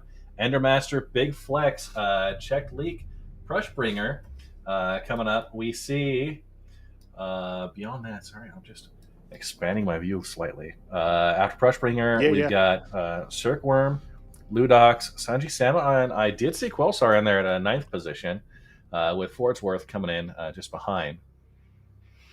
Officer Rondog. Yeah, this entire first area, this entire first group of people is definitely a like who's who of, you know, some of the best ground racers that we've seen participate in events over the course of the last 2 years. So it's completely unsurprising that they're all there. But look at the line. Now, don't worry about a lot of that movement. That's just desync. They're not, you know, teleporting halfway across the map. But pretty much all the way to Golden Triangles, we have this one big line. And then pushing up the back, just now entering the city section, we have Sunny CIG. We have Team CIG. Now, I think we might have another member of CIG somewhere in the madness that is that left side there. But still about half the race to go, half the lap to go. Sorry, we've got a little bit more before we start transitioning to the second lap. And we did see one of our staff racers, Zool, who is officially out of the race and switching over to a camera ship. So some eliminations happening. I do think we're not going to see a clear separation until probably midway through around lap 2. And we may be able to just see enough separation in the names there that the certain folks are going to be set up. Oh, just right there, a collision as they come off. Survivable. And I got to tell you, having run demolition derbies, and the light pole of doom. Having run demolition derbies like this, the Cyclones are surprisingly resilient. They can take several hits before they explode, and that's going to be a benefit. But you don't want to take too many of those thumps on the first lap. Gotta make sure you can endure beyond your participants. And, you know, sometimes it's not about beating the bear, right? You just gotta beat your friends. Yep. So as we transition to the sort of second half of the lap now, there's something we're going to want to talk about, which is, you know, we saw a lot of explosions, a lot of collisions, a lot of debris in that first section of the lake after the lap. So there's going to be a very interesting situation where we're probably going to see some of the races go very wide to try to just completely ignore every sort of collision we saw there. There's going to be wheels on the ground. There's going to be dead cyclones. There's going to be soft death cyclones, all that sort of stuff. It's going to be very interesting. And I think we're probably just going to see more explosions. I think we're probably going to end up in this massive debris field after the 3 laps. You know, and that's what's going to be interesting, because you cannot practice for this type of a scenario. You know, the racers know the track. They know the lines they want to run. But when there's 6 cyclone wreckages in the way of where you want to go, you've got to make that decision in a split second. Do you go wide, or do you try and push through and hope you don't hit something that's gonna be fatal for you? funneling in here at the last Yeah. of the cityscape, making the final couple of turns. Things iron out. And again, this terrain is unforgiving. It's non-destructible. It will stop you dead in your tracks. So even a couple of wrong moves. And maybe some folks using it to their advantage, edging opponents out that are trying to flank them.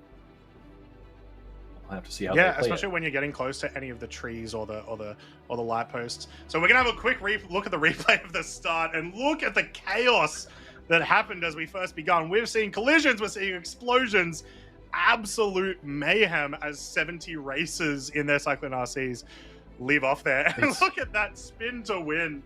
I absolutely love it. What a fantastic way to kick this off. It's almost like fireworks. Yeah, no, it's the war movie scene as they're storming the beaches. You see the explosions from the artillery going off, and the soldiers on their way out. This is definitely a battle race as well. And this angle we did not see initially, but you see all the vehicles just popping up, exploding. You know, it's not necessarily a double elimination as these vehicles collide. It could be one vehicle each. In that collision, we did see a couple of folks hitting some trees there, getting stopped, losing that momentum, which could be costly. And of course, catching a little bit of a lip as you're mid-air, popping one of those racers sideways, you get a couple of seconds lost on those. Yeah, 100%. One thing that I actually really like, though, that they changed about the Cyclone RC way back in late 2021, I believe it was late 2021, is that the vehicles now, auto-correct in midair, which previously was a massive issue. So you would end up jumping off some of these jumps at a slight angle, and then you've completely balked your car, and there's no more racing for you. So there is a big advantage to that. If you do get a big enough jump, you will auto-correct, and you don't have to worry as much about spinning out or whatnot. But if you hit it at the wrong angle, it will auto-correct you badly. Like it might actually, it'll get you flat, but it'll start you spinning in the air. When we did see a bit of its angle there as some of the vehicles got through one of those choke points within the last part of the city, we're now seeing kind of the lead. This looks like about the lead 6 vehicles. That'll be Gravity Cat, Check Leak, Big Flex, Ludox, and Endermaster. So Endermaster losing a couple of positions, obviously running into some delays in that cityscape phase of the race as we get back over the ice. It's going to be tough to make it up. We'll have to run a couple of quick, clean lines. Yeah, they definitely will. But once again, this is a 3-lap race. They don't need to necessarily go as hard as they can once they get back to the lake, which they have now. They can wait until they're back into the city on lap 2. And they've still got a little bit left here to go through. Obviously, you can see they're basically beamlining it until they get to that last flat ice section. And then it's straight away to the lap point. Like I said, make sure, guys, when you are watching, when we get into lap number 2, look out for debris in the first ice field section and the first turn. Mm-hmm. I think that's where we're going to see the majority of the crashes and wrecks. But also, we've been hearing, we've been getting some information that some people have been, either losing wheels or exploding or whatnot in the city section itself. And that's going to be a lot harder to avoid. Yeah, and we do have obviously some weather coming in. Being on the daylight side, we've got the great lighting, but there are clouds, there are snow flurries that are going to affect visibility somewhat partially, and that's going to be a big thing that the racers have to also watch out for. Not only the terrain, but the debris and the weather all conspiring against them, and those who can overcome the challenge are going to see it pay off. Coming along as we get back onto the ice sheets, and man, look at this angle with the cityscape behind, and you see a couple of folks there. Oh, a collision or two. Looks like somebody's lost a wheel. Oh no! Oh no! There it goes. It looks like that Cyclone off to the right, doing the spinner to win it. Lost both of their wheels. I saw one flinging off left, one flinging off right. That's going to be them out of the race here. So even and up he here, misses the iceberg just to the right, just to the right of the iceberg there. And we'll see when he stops his Beyblade maneuver. Where he ends up settling.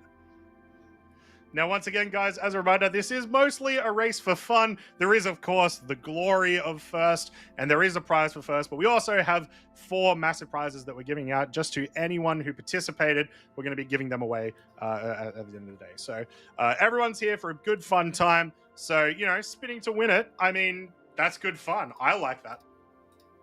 Yeah.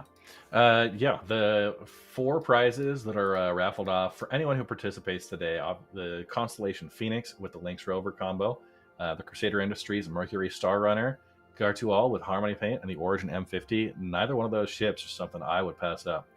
All fantastic vehicles at doing what they do. And not to forget, the overall winner here is going to win the C1 Spirit and the Tumbrel Ranger RC. So they'll get those vehicles for them, and everyone else is entered for that just by participating on those other 4 vehicle raffles. Yeah, looks like we've had a little bit of an update to our top 10. We've seen a couple of names pop out and push in, especially after that collision that we watched on the stream just a little bit earlier. One of my favorite races in Star Citizen, a member of my community, Herbie, is now in the top 10. Let's see it, Herbie. Let's see what you can do. You've got a lot of competition to push past, so it's going to be a bit rough. And noticeably, it seems like Endermaster may have fallen down in the pack. We'll have a little bit more of an accurate state of where these players are positioned once they cross the lapping line. But once again, as a reminder, this top 10 is a rough estimation of where these guys are, because they are constantly overtaking each other, especially when they're on the ice and they're just pushing, boost and then not boost and so on. So some fantastic races here. It's awesome to see. And we do have some commentary here from UComic. It is a dead race for last place. So they are neck and neck for last place. Mr. Irrelevant, obviously the other title coming in for this type of endurance race. As we look here, we're coming up on the official first lap end. We'll start to see that pan out. We've got Gravity Cat, Checked Leak, Big Flex, Ludox, Pushbringer, Aaron the God, Forgeworth, Herbie, Quillsar, and Endermaster bringing up the rest of that top 10. These folks getting some separation. And I think we'll see getting that top 10 as how many of them actually survived that first race. If you were closer, if I was closer, I think we'd have fewer collisions now that the race is separated, and it'll just be up to the racers to avoid that debris and run a clean line. Yeah, an important thing to notice when we had a quick look, cameras having a bit of a collision there. An important thing to notice when we had a little bit of the overlook, and Gravity Cat is our first to get into lap 2. But if you notice, Endermaster was basically leading the second pack. So we have this massive pack up the front, Endermaster a couple of seconds behind that pack, and then we've got another massive pack behind them. So it's actually really, really close, especially in such a long race like this. So there we go. At 19 minutes, 41 seconds, Gravity Cat is our first to cross the line. So we're probably looking at about an hour-long race here, guys, for the remainder of this event. But it is going to be a little bit faster. Obviously, they're not starting from a stop position and whatnot, so we should get some pretty fast also speeds. Having a little bit more of a clear run now with the majority of that starting crew. I would say you lost some time there just avoiding other racers. We might see maybe 19 minutes 20 seconds if things clean up a little bit. And of course, we're starting Herbie and Quillsar and Endermaster coming in. 11th place, Nesrathil and Dub Blunt in 12th. Obviously showing the separation there. It's great to see how close these racers are. Within a second or so, after a 20-minute lap, that does show a pretty good competitive race with everybody coming in. Yeah, the endurance you need for these kind of races as well is a little bit unspoken. It's very intense having to manage your boost, especially when you get into these lake sections, which can be very boring. Also, I don't know if you just saw, so yeah, there are wheels on the track for these guys to avoid from those initial collisions that we saw. We can see a couple of wrecks out here as well. I think that's an overturned.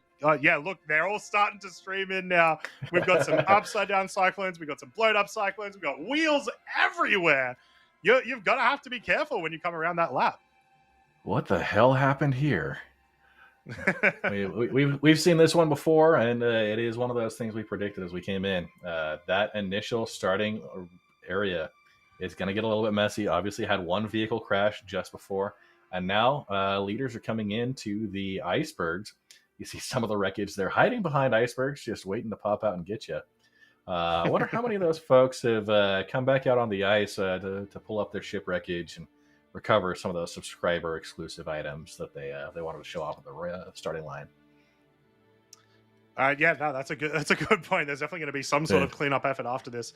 I want to point out what we're looking at right now. You can see Gravity Cat in front there by, when they lapped, about 8 seconds, which is a huge difference with everyone in that pack back there. So it's going to be very hard for them to be overtaken here. Obviously, there could be a couple of mistakes once they get to the hills, but they'll have to make a few of those in order to lose this lead.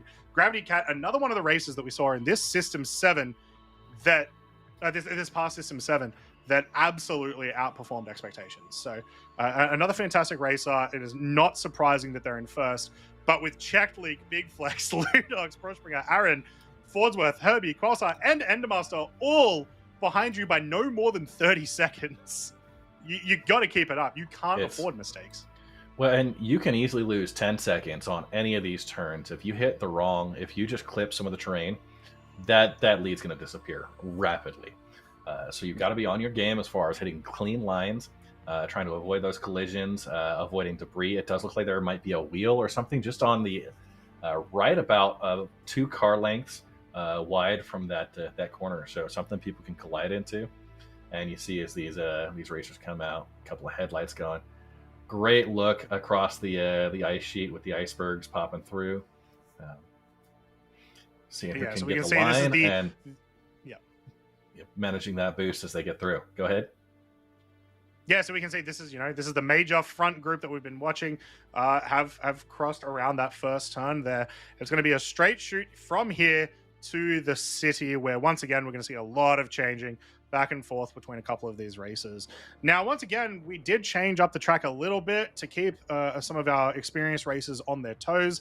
These people that have participated in the System 7 or they participated in the event last year. So we'll probably see after one lap, you get sort of a sense of where you do want to go, where you're going to get the most amount of value from your boost. So there'll probably be some strategies evolving here. And we can see just there, this is still one long line of races mostly. We can see Space Chameleon and I want to say that says Grace Boy up towards the back of this really massive pack.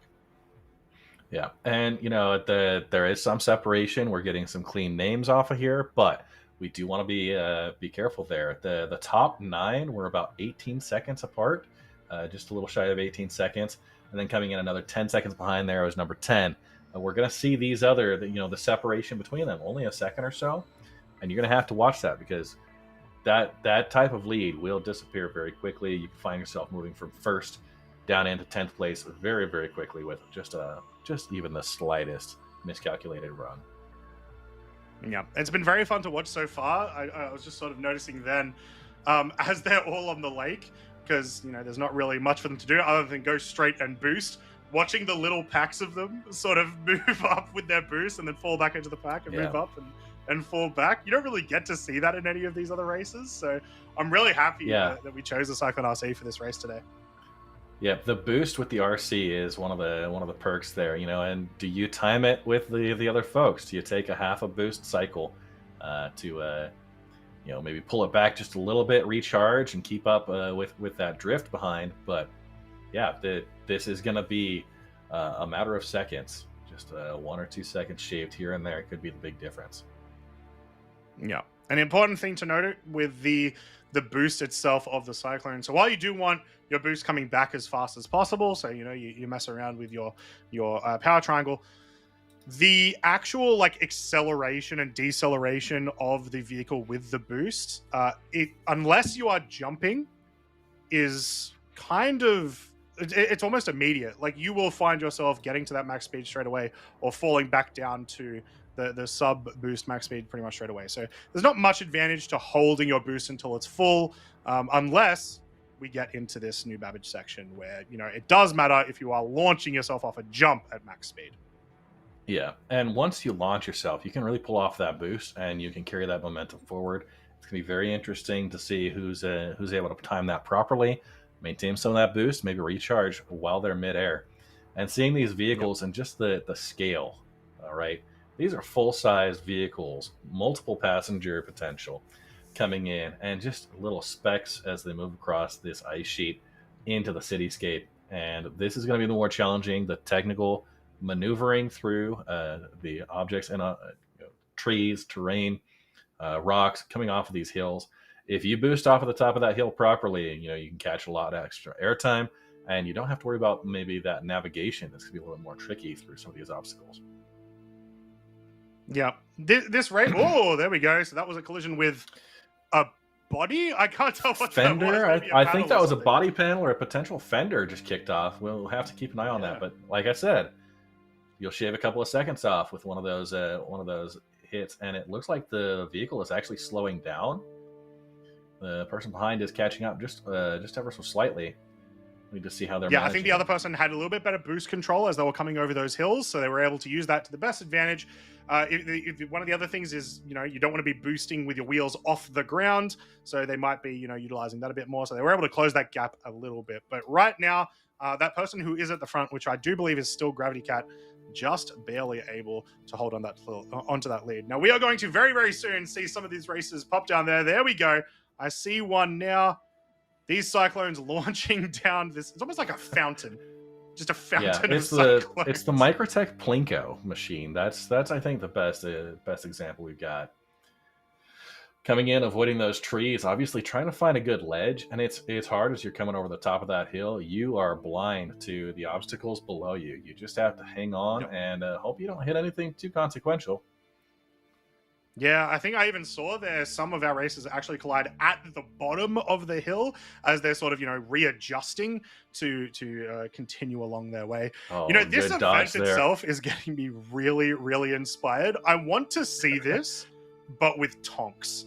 I want to see 70 tonks do something like this. Like, imagine this section, this new Babbage Plinko machine, but it's just tonks falling over the side.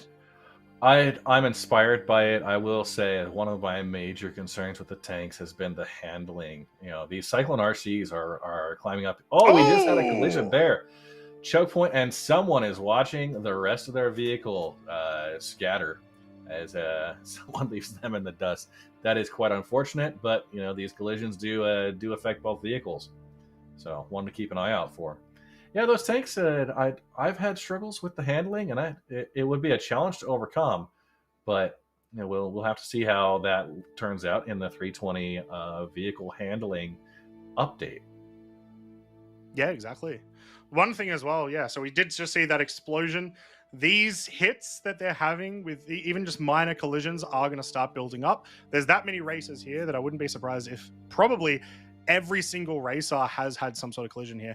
We can see from this view, whoever we're watching at the moment that's racing, they either have some desync damage, which I'm sure that's what they're hoping it is, or some actual damage. It's a very, very rough damage at the front of the cyclone. So any front collision there, assuming that damage is real, is probably going to knock them out of the game. So they're going to have to be really careful, especially against trees. Trees have a tendency to do a ton of damage to the front of a cyclone. Yes. Absolutely. And, it's one thing to watch out for. We've seen this in the Daymar Rally and these other endurance races, that you'll get 2 or 3 really hard landings or really hard collisions on these vehicles before sometimes it gets pretty risky. Now, you could have an immediate collision that wipes you out, just depending on the severity. And, you're going to need to manage that very, very closely. Getting into the middle of lap 2, obviously a lot of these racers have taken 90% of the thumps they're going to see. Just about running a clean line, making sure you don't incur any additional damage that you don't need to take at this point to keep and finish off cleanly. Yeah, definitely. Now, like I said, we're approaching the halfway mark. We can see it looks like Checked Leak is currently leading the pack from what we can tell, unless Gravity Cat was able to get much further ahead. So we do have some changes that have happened there in our first couple of races, but they're all still quite close together. Now, once again, we are halfway through the race, roughly. Now, I asked you for a prediction earlier, Red, about how many people do we think are going to cross the finish line. I personally said 30%. Looks like we've still got maybe about half of our races, about 35 or so. You said about 40%. What are you thinking? You thinking that's still pretty strong? I still think about 45%. If I'm going to guess there, I think 45% are going to end up crossing the finish line. Based on that, we saw maybe 10% right off the bat. We saw 6 or 8 racers immediately losing a half dozen there, just based on the mass of movement at the beginning. We saw a handful of additional collisions, and some self-inflicted wounds that maybe have not made it onto camera, but obviously we're going to need to see how this plays out. I think we're going to see some more aggressive maneuvers as we get into lap 3. Folks trying to push all they can, trying to close that gap for the finish, and obviously securing a guaranteed prize pool for that guaranteed prize with that C1 Spirit and Tumble Ranger RC. Everyone else is going to have to roll the dice for those other prizes. So, yeah, I love how our racer here tried to cut the inside there, and that was kind of what I was mentioning earlier, right? Sometimes you take these jumps, you end up spinning out, you're gonna lose a ton of time in that. So sometimes cutting corners not actually beneficial to you. Now we're in a spot now where pretty much no one is right next to each other, right? If you're going to be making moves, you're going to end up in this line. People are being a little bit safer as well as they're coming around some of these turns. So any collisions that happen now are pretty much only going to happen from very aggressive action or collisions with previously exploded cyclones, which is always as just they round the box, around the tree with the box behind it, and make their way out towards the exit from the city. Coming up here, this is going to be that snow hill of death that was mentioned before, as they make their way through the rest of the city and out. Need to keep an eye on that. Yeah, definitely. And then we've also got this little like pre-lake section where it's not quite the end lake. They've still got a couple of hills to get over. But yeah, we are approaching that final straight here. And once again, I do believe that this is checked leak, not Gravity Cat at the front. If we could maybe get a quick overview look and see just in case, because there's been a lot of movement within those first few, those first 10 races. We'll see what happens. But so far, it's been some absolutely fantastic racing. We've seen some really good overtakes. We've seen some really good strategies from some of these races, especially with the way that they have avoided, you know, the large collision area in that first turn, which I was loving to see in that first lap. So a little bit left, guys. We've got about a lap and a half left. All right. Seeing this angle is that snow hill of death, folks coming off, and of course some debris out on the field. I think one of our cameras just ate the side of a building. That's one of the challenges running a camera in these type of events. You're trying to get the best angles, but you occasionally lose out on that situational awareness where your ship might be pointing, and you know, sometimes you end up colliding with things you didn't intend to. Yeah, a great view here of that slipstream cyclone paint. So I'm very happy that one's crushing it right now. So they're going to head through. They're going to get past this Carrick, and then that is a straight shot to the end. Yeah, past the Carrick, in through the towers, and of course, running a zigzag. Maybe trying to play a little bit with the folks behind. Maybe giving them an opportunity to catch up, make it a more challenging race. Maybe there's some trash talking going on. Do you think we've got some good voice comms going in with that tournament group? I think there's still 70-something folks in that voice channel. I'm sure there's some choice words being spread. I know a lot of the people in the race know each other. You know, they practice with each other. They race each other all the time. And so, yes, there definitely is. At least there is when I'm in there. Anytime I'm racing with someone like Herbie or Diplomat or Nezrithil, I am 100% calling them out all the time, trying to get on their nerves. I might be the worst kind of racer out there, but they love it. I hope. I'm sure. Oh god, I can confirm that. Just in case it was ever any debate, Kranzi is the worst type of racer there is. It's true. We see these folks as they continue moving out of the city in towards there. This is kind of the mid pack as they're heading to the towers and that Carrick. We'll start to see, hopefully in a couple of seconds here, the official lap 3 commencement. We'll see the final times for lap 2 as they start trickling in. Yeah, I will say 25 minutes or so left on this lap.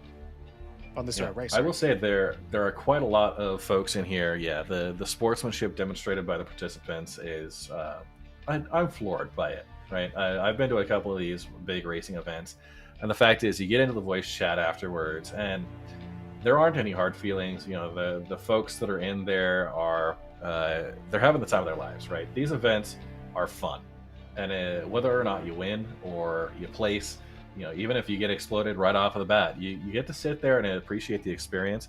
And I think it's one of those things that makes this game amazing. And this this view right here, the cityscape in the background, the vehicles dodging through the shrubbery and the ice.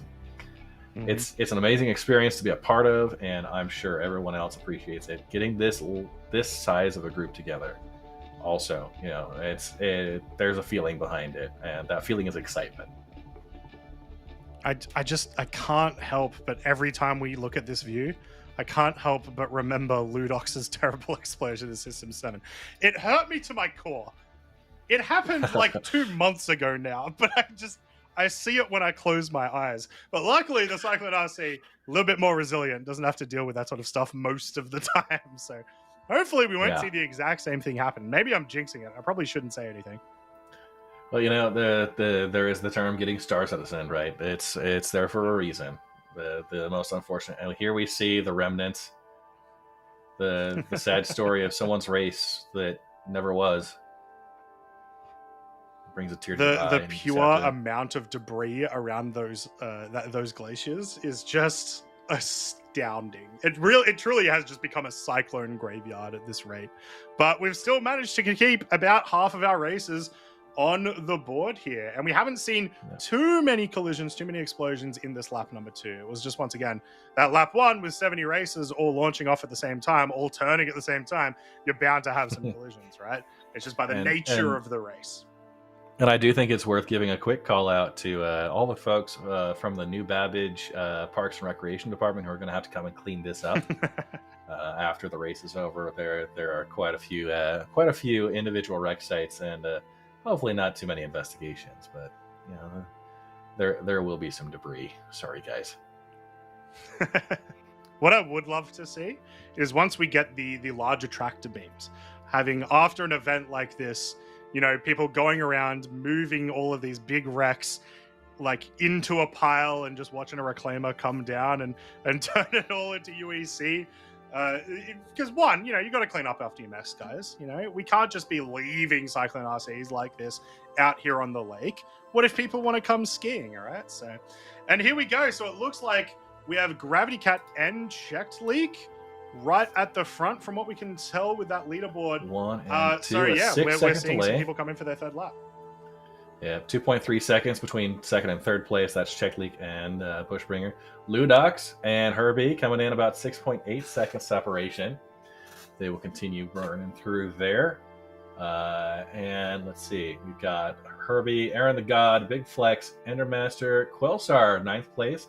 Still waiting for number 10 on lap number 2 to complete it.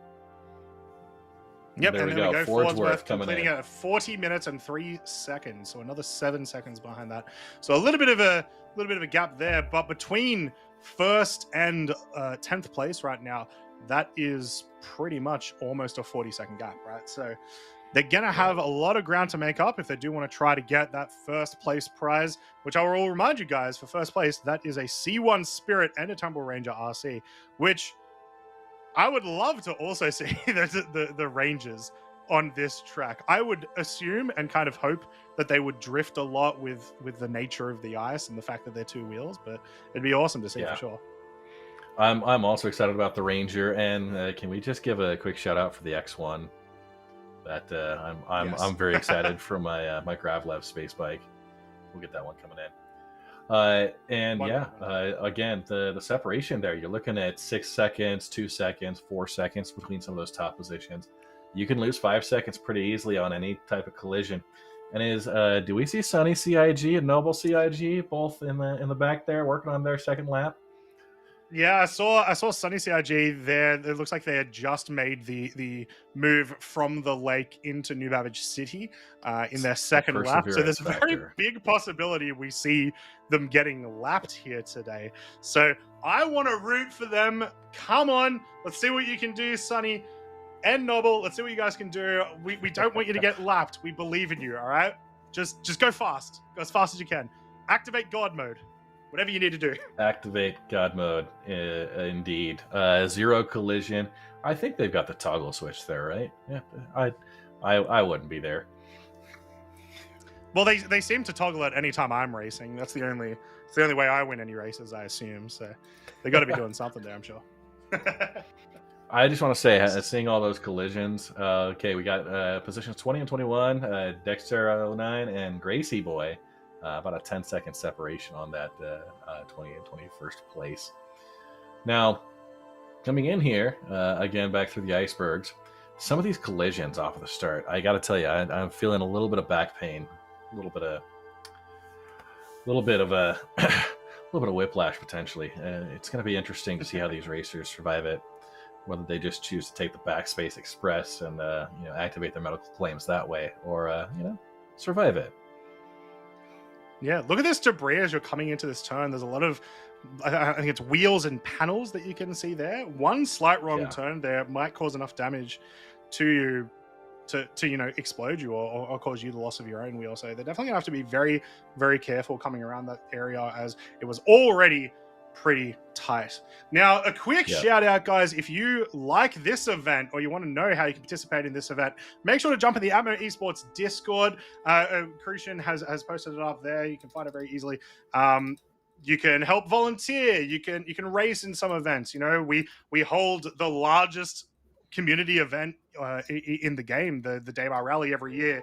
So make sure you join. There's a lot of fun stuff. It's not just racing. Like we said earlier, we've got Fight or Flight. That's going to be happening in the next couple of months. So you can actually get your dogfighting in as well. We've also got the Hurston Hurt Locker, which we aren't going to be doing this year. We're going to be postponing that to next year as we change some things up. So make sure you join in on that. It's a lot of fun. That's how I got started. I started racing in the Stanton 7, the first Stanton 7 ever, and absolutely loved it. And I'm sure you guys will as well. So make sure you hop in. Yeah. And one other thing to note, there is going to be a highlight video from this event posted on YouTube showcasing all of the fantastic moments throughout the race. Obviously, if we only get a sliver of what's going on here, we have multiple racers recording their perspectives. We've got multiple staff off with active cameras rolling all the time. These folks capturing every moment of the race as we see collisions, we see overtaking maneuvers, we see folks just absolutely wrecking it with these views. This is amazing. There's going to be a YouTube highlight video from this event being posted on the Atmo Esports YouTube channel. So make sure to go over there, like and subscribe, and get involved, because like you're saying, Cronty, this is not the only event they run. They run several, the Fight or Flight and the Daymar Rally, the System 7. These are all fantastic events put on by this community for the Star Citizen community to participate in. So, yep, fantastic. I love our producer. I was just about to ask, can we get an overview camera? It's like they're reading my mind, I swear. So here we go, guys. Here is the current state of where everyone's positioned. So it looks like Noble and Sunny are actually in the same vehicle, is what I'm being told, and they are the ones in the base Cyclone, is my understanding. So I am rooting for them even more now. I absolutely love the basic Cyclone. So come on, guys. Team CIG all the way. Let's see what you can do. And you can see that massive line that we've been watching for the majority of the race.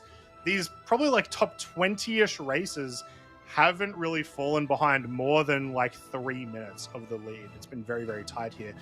We can see some of our races that we see all the time. We've got Thorin, Luigi, someone that I've been personally meeting a lot recently, Dexter.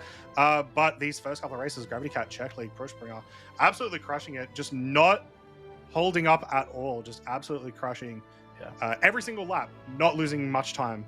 And not even I do have to say, positions. I am impressed that here we are at about a third of the way into lap 3. And that main group, there's still not much separation between any of them. Yeah. Right? The names aren't they're overlapped. We're seeing a bunch of folks all kind of grouped together. We do see those folks that are moving behind. Rio Torx, Sunny CIG, Noble, continuing to finish out the race. So fantastic work from those folks that are they're putting in the time. And of course those at the front, surprisingly close together. Let's see if they can get a clean transition from the ice up here without getting sent into a barrel roll. It looks like they've got it. Yeah, it looks like there's a specific spot there that you can take that's not going to push you too far left or right and is going to send you, nicely into the next section.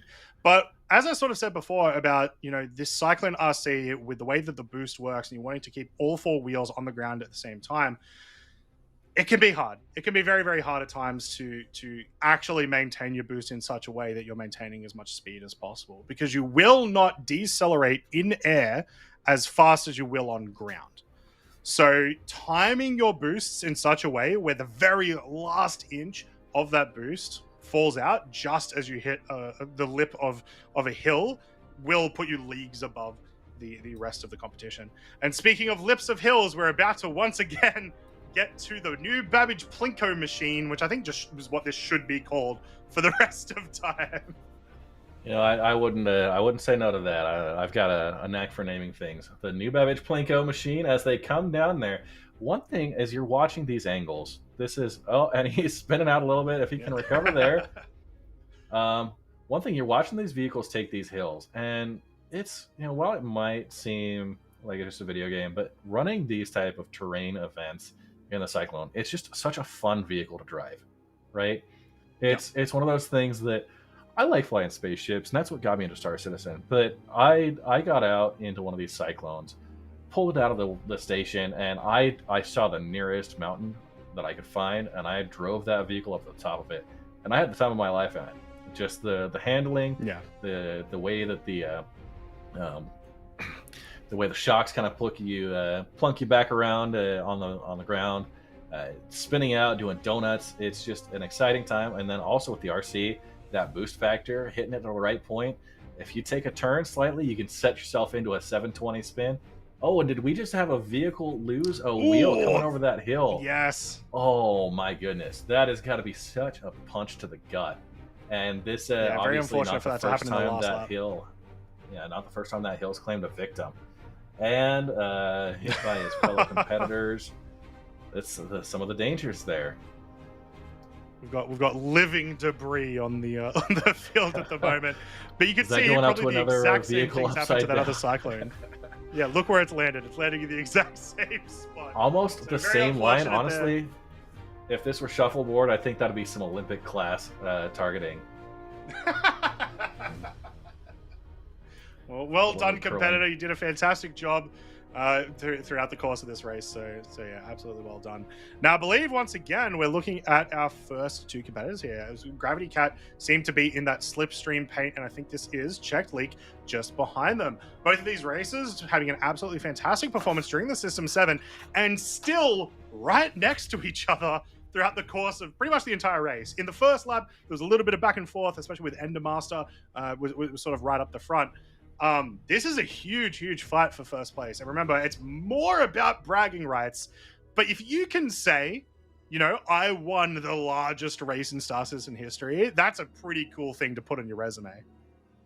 Indeed. You know, and the fact is there's so many people, I'm guilty of this. You know, you talk to your friends and family about Star Citizen and they're tired of hearing about it. But, you know, you get out there and you find somebody who appreciates it and you say, you know what, I won the largest race in Star Citizen history. That is a notable achievement, something that anyone can appreciate, whether they're a Star Citizen backer or not. You know, getting out there, getting the credibility, and, you know, having something that's relatable. I honestly feel like every Star Citizen backer needs to have a little jar there that every time they talk about Star Citizen too much, they have to put $1 in, and that goes to their pledge ships. You know, that's the pledge fleet. Feel like we needed to play just some very, very sad music there as the pilot of one of those Cyclones stands outside their wrecked ship. But here we are, back at the front as we're maneuvering our way through these little light poles. They're going to be getting to about the halfway mark in New Babbage City now. So once again, after the middle bit, we've got what I call the fake lake. We've also got what Red likes to call the Hill of Death, or the snow. What would you call it? The Snow Hill of Death? Yeah, the Snow Hill of Death. Yeah. And yes, so of course, our medical. Then we've got the actual lake section, which once again is mostly just a straight shoot towards the end of the lap. And we're at the 51-minute mark. It really is not much longer, guys. Let's hear as much hype as we can for some of our competitors. And once again, Sunny and Noble, I believe in you. Don't get lapped. I believe in them. You know, that's the thing. And of course, our medical teams are out there making sure to check on those racers. The fact is, if you get stranded with your vehicle, it's a long walk back home. I don't know about you, but I've tried exactly 2-kilometer EVA over land, and I will not do that again. It is deceptively long when you're on foot. The speed differences between the vehicles and everything else. Did we officially see the lapping of the CIG team? Was that what happened there? No, not yet. Not yet. Okay. We still have Sunny up there. I believe Gerbo had a collision earlier on, so they're stuck out in that section. So Sunny can still make it to the end. I'm not sure what's going on with our other CIG team member. They were a little bit further back, so possibly they've been lapped. But if Sunny can make it over, I'll be very, very excited. And we see the top 3 here. There's obviously some pressure from the other racers. If you miss one of these lines, you're going to get passed up, and it's going to be very difficult to make that up. So it's about these top 3 who can make the fastest line, cleanest line as we get through here, rounding the corner with the tree and getting out to this fake lake area. Yeah, we're getting very, very close to the end here.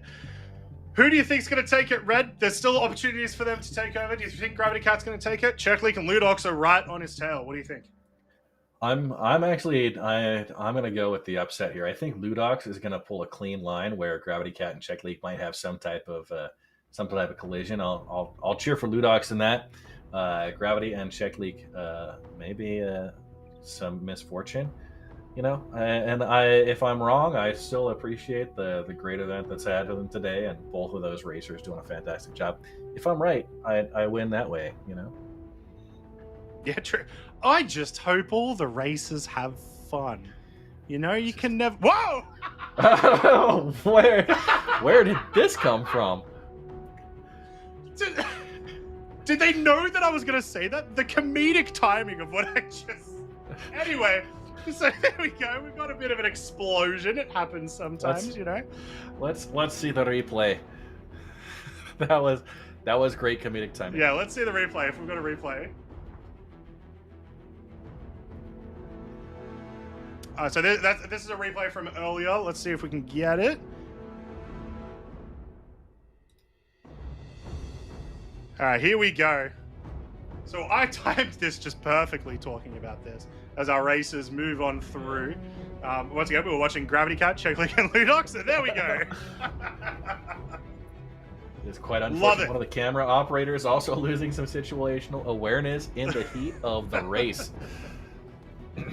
Look, there's a lot of difficulty being a camera operator. We see some absolutely fantastic sights and stuff from these guys, but it's very hard to do that and also know where you are positioned as they're using the advanced camera controls. But look at this. Absolutely. These guys are about to turn right over this hill onto the big lake. We're at the final stretch. Finishing off what we were talking about earlier, Red. I really hope Ludox is able to pull this one off. I really hope they're able to get in that first place position because of the upset that happened to them on this very track only a month or two ago. So hopefully we'll see that in a second. We're getting a couple more results here from earlier on from some of our other races, but yeah, very, very close to the end. Yes, indeed. And, you know, honestly, I want to just call out that it is probably more dangerous to be a camera operator in this event than one of the participants. So it's one to keep an eye out for. We see the lone headlights out here, one of the other racers. This may be lap 2 for this racer coming to completion, so we'll need to keep an eye on that. Sunny CIG, it looks like it could very much be them. Noble just behind. Princessna coming up. He's one of our camera operators. Princessna, one of our camera operators. Yeah. Fantastic. So yeah, Noble and Sunny looks like they're going to just barely not get lapped. So, I mean, everything I wanted to happen happened. So I'll be very excited there. But these guys are on the last leg. The only thing that can really happen now from these first 10 races is if there's any major collisions. We might see, you know, some fighting with the boosting and maybe even some aggressiveness where they try to push someone else out of the line. But it's very likely that we have our top 10 pretty much solid here. Yeah, I'm interested to see how this is going to play out with this last run across the ice sheet. We got Gravity Cat, Checkleek, Ludox, Herbie, Brushbringer, Aaron the God, Big Flex, Quelsar, Endermaster, and Raptor Now, these folks, those top few, they were pretty close, within a couple of seconds of each other. They've maintained that throughout lap 3. We haven't seen too much of a shakeup, but Herbie coming in 4th place, maybe bringing in a bit of a surprise there, coming in with the top 5. Potentially upset there from Herbie. Yeah, look how close these first 2 positions are as well. The boost has definitely become really, really important, to the point where Checked Leak could reasonably boost up in a way that just maybe gets them in line enough to get across the line. So I believe we are right now watching our 2 CIG members cross over into their 3rd lap. Congratulations, guys. You didn't get lapped. I'm very, very excited for that. I love watching you guys race, so well done. Give it a nice round of applause for the CIG participation. And the fact that the community-driven events have become such a great part of the CIG culture, right? The racetracks we've gotten in the game, starting back, was it 316 or 317 with the Snake Pit? These were inspired by these type of community-driven events, and to have their official support and drive that together. That's one of the amazing things about Star Citizen is the community and the engagement with the developers. Yep. Once again, look how close these top 3 are, guys. Every single time Checked Leak boosts, almost able. Oh, that was very close, actually. Almost that able was to very. kiss I the was wheels of about to Greycat see in it. front of him. And what a beautiful finish here. Timing just right into the sunset as they cross over. I don't think you could ask for a more cinematic finish to an event like this. The sun just off the horizon on the ice sheets behind. Bravo, right? There needs to be opera music behind this. Definitely. These guys are going to be finishing any moment now, guys. So let's give a big round of applause for what looks like is going to be the winner of our Greycat Social 2953, the largest race in Star Citizen history. Congratulations to Gravity Cat. Well done, Checked Leak and Ludox. An absolutely amazing performance from you guys there. You were like 12 to 15 seconds behind in the previous lap, and able to get it that close at the end is awesome. They must have done it for content. There's no way. They must have slowed down. It has to be the other way. That is fantastic. And we're seeing a bunch more folks hit that checkered flag. We got Gravity Cat, Checked Leak, Ludox, Crushbringer, Herbie, Aaron the God, Big Flex, Andrew Master, favorite from lap 1, Quelsar at number 9. Looks like NeoJet may be coming in, getting that last of the top 10 positionings. There's going to be it'll be a slugfest. I see several vehicles all coming together. It's about who can run a clean line through the last little bit here. And rounding out our top 10 is NeoJet. So, congratulations to those top 10 and the rest of the Razors who are still continuing on their path here, trying to get those finishes. Yeah, we're seeing the rest of them come through.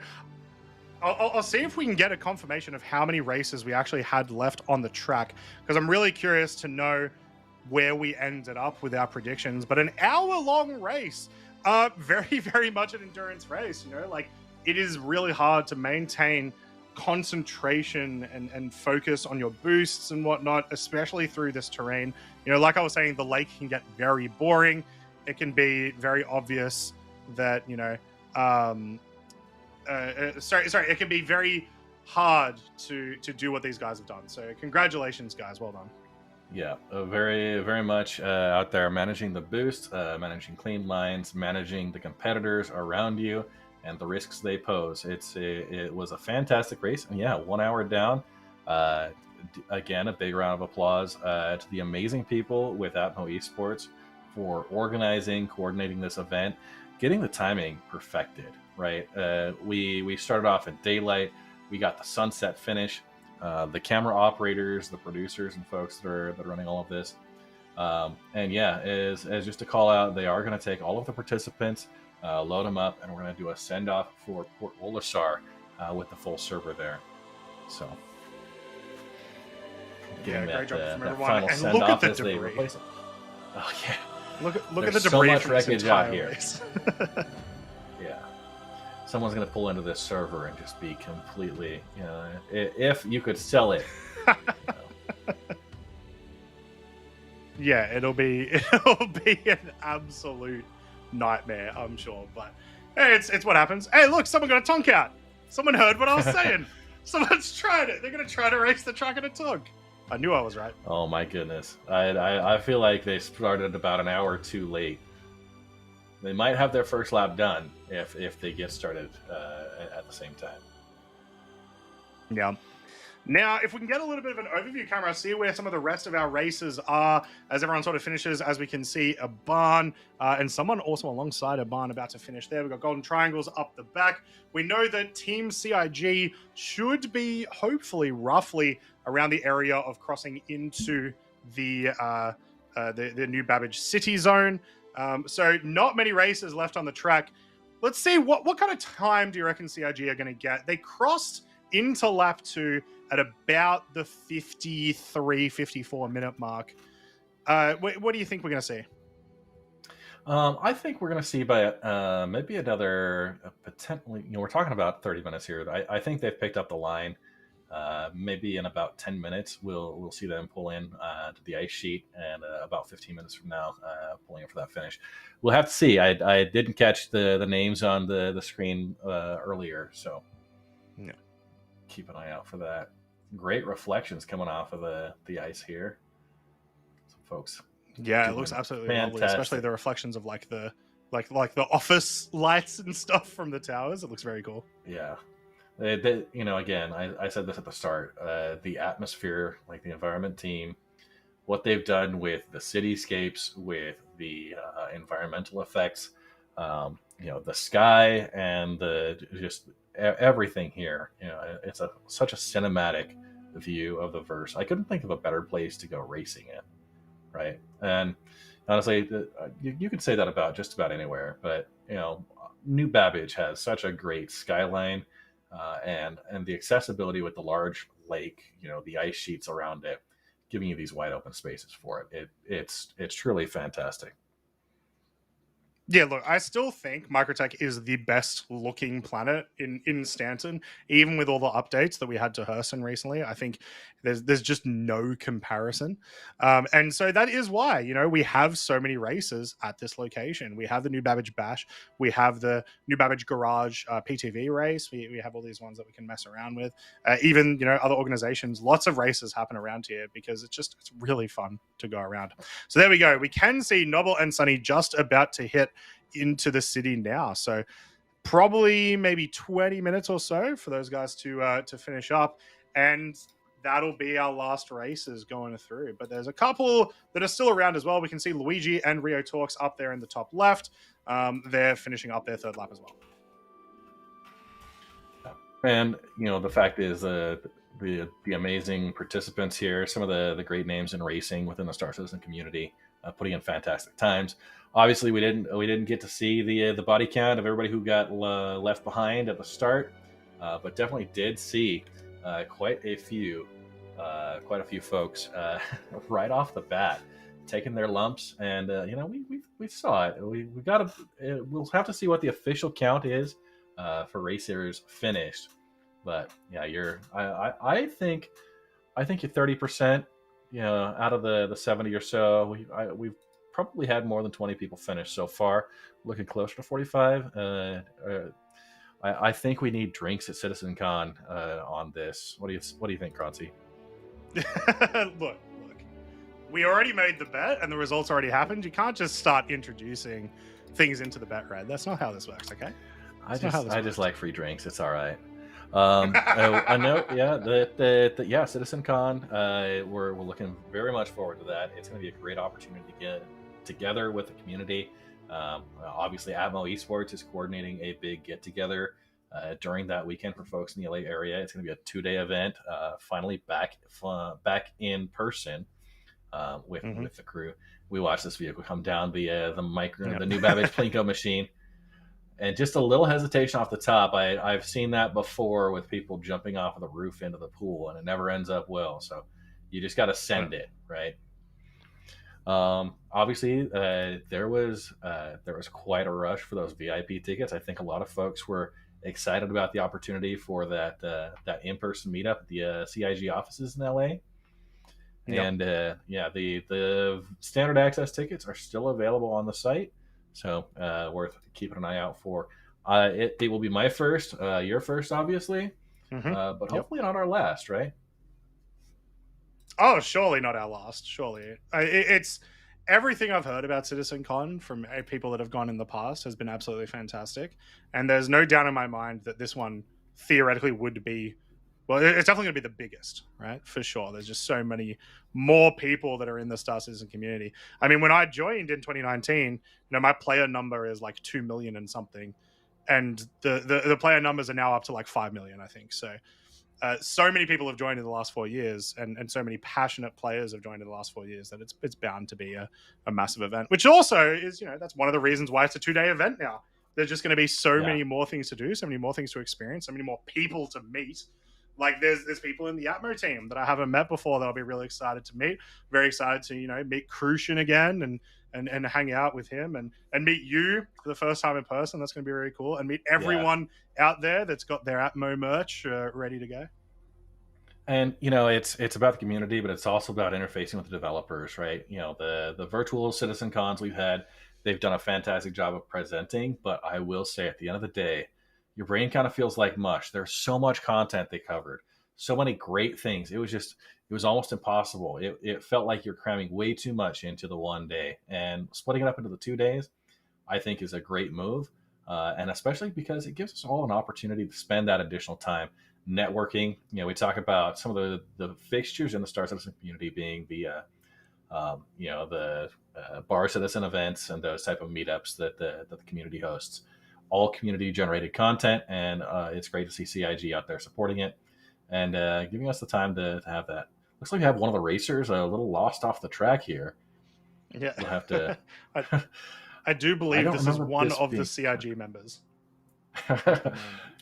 So they've basically got to go up on this hill. They've got to do like a little bit of a left, a little bit of a right. But I think they're mostly going the right way. Once again, the track did get changed a little. So there's some parts that I am a little unfamiliar with. But it seems like they've found their way. Once again, we do have the boxes that are out there on the field for people to follow. So maybe they're just reorienting themselves. I've definitely done that in the past.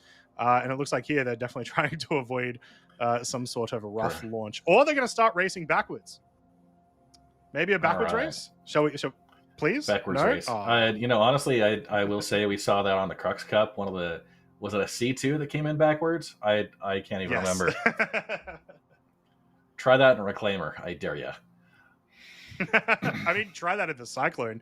The amount of the way that the handling changes when you're going backwards in a Cyclone, it's very freaky and it messes you up. So I would actually have loved to see that. There was a point when we were lining everyone up together, someone was lined up backwards, and I was just in my heart, I was going, please do the whole race backwards. Oh, maybe my goodness. Year. And you know what? One thing that's probably a little bit less discussed is the fact that there is a look behind camera bound in your default key bindings. You can absolutely use that.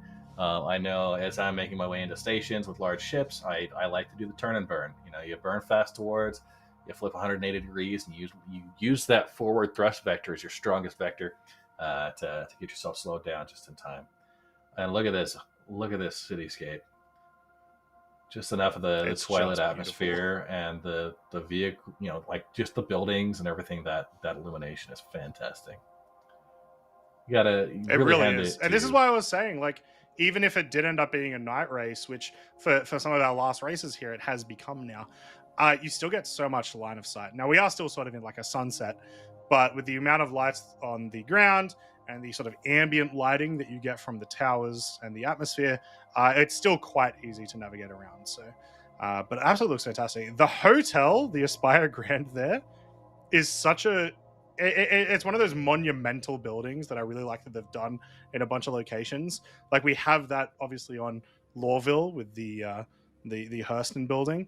I'd like to see something like that a bit more with like Arcop and Orison. Just a building that really represents the whole landing zone. Yeah, absolutely. It's nice to have a great anchor like that, something visually distinct. And, perhaps we get more than one. We get some great opportunities there. I'm excited to see, obviously Pyro coming out is not going to be this civilized, beautiful bastion. I think we're going to have some very large derelict space stations and a different feel. I'm excited for Pyro, and I'm excited to see some of the other systems as they come out. It gives me great hope that as we get into the Soul system, I'm excited to see what they're going to be able to do with the Soul system, Earth, and the Mars colonies, and any other potential locations they're going to throw in there. Yeah, hopefully this time next year we'll see some of those. So we'll see some other locations, or maybe even, we're just talking about CitizenCon. Hopefully we'll see some of this stuff at CitizenCon. So not very much longer now. We are approaching the last couple of turns before hitting the ice towards the end. You can see there, Sunny on the left side, Nobble a little bit further ahead. It's now actually, Red, it's kind of become a race between the two of them, I think, about who's actually going to cross the line first. We've seen them actually, do a little bit of back and forth between them. Who are you rooting for, Nobble or Sunny? You know what? I'm going to root for Nobble. I think he's in the lead. I think they've both kind of figured out where the track is going today. But I am actually very curious about what's on the line for office bragging rights. Is there kind of an employee of the month parking spot that's going to be given up for the loser? Or what do we see here? I'm excited to see what happens with it. I believe the loser gets fired. That's what I was told. I don't know if they were told that, but I was told the loser gets fired. So it's big stakes, guys. Okay. It's real big stakes. Yeah, that is what Chris was saying to me too. So they'll have to watch it. But it's been awesome seeing these guys pop in for events. We were mentioning earlier, they Daymar Rally, they rocked up in the System 7 and tried to qualify. And so it's been awesome watching them in all of these events. And I believe they also signed up for a couple of events that are coming up very soon. So I expect to see these names a lot all over the place. They're kind of representing the company as a whole at the moment. So it sounds like we have 9 races left. And some of them are multiple people in a vehicle, which has been interesting. I'm not 100% sure what that means necessarily, but they have passed checkpoint 3 on the final lap, which means they have finished. They have counted as a finish for the race. They will not get a DNF. So, not too much longer, guys, before this whole thing ends. Fake with the snow hill of death as they launch up into the air. Oh, you gotta love. I will say the headlights in game. Many of them get a little bit of criticism for being a little bit weak. I'm a fan of this Cyclone headlights. I think it's very well balanced. They are, although I will say there is a thing that you can do with the Cyclone. I don't know if you can do it with the regular Cyclone, but you can do it with the Cyclone RC, where the front bumper bar of the Cyclone RC actually blocks some of the light. And if you crash in a certain way that falls off, your lights get brighter. So there were some instances of a couple of races that we used to do a few years ago with the Cyclone RC, where that was the strategy when we were driving at night. Is just this was the best way to get light. We weren't really concerned about exploding. We're more just concerned about being able to see. So we would crash our Cyclone directly into a wall as many times as we could until we got that light. And it worked. It worked. It reminds me of the days back with the Hornet Slim. People would intentionally shoot off the wings of the Hornet, which would improve its handling and also bring its profile down a little bit. Very much resourceful moments within the community. And here's the 890 jump, which all the participants will be loaded into for that final send-off at Port Olisar, just behind the New Babbage Spaceport. Yeah, these guys are going to be having a little bit of an after party afterwards. A big send-off for the first station and the last station. No, I'm sure there'll be other stations, but it's going soon. Unfortunately, it's going to be gone. But like I said, I really like Seraphim Station. I'm a big fan of the design. It's a lot more unique than I had originally given it credit for, I think, before looking at some of the other locations. So I like it. I'm a big fan. I'm excited for it. Obviously, during CitizenCon a couple of years ago, I got featured for the Project Backspace, which started in Port Olisar. So I hope they have some type of reference in there for a backspace moment. But obviously, a lot of folks, that was their first introduction to the Persistent universe. Before that, we were just in the hangars and the Army Commander Sim Pod. So things to watch out for. And I do hope they give it a proper send-off. Oh, and here's the crew all lined up in the executive boardroom on the 890, taking a little bit of a respite from the cold.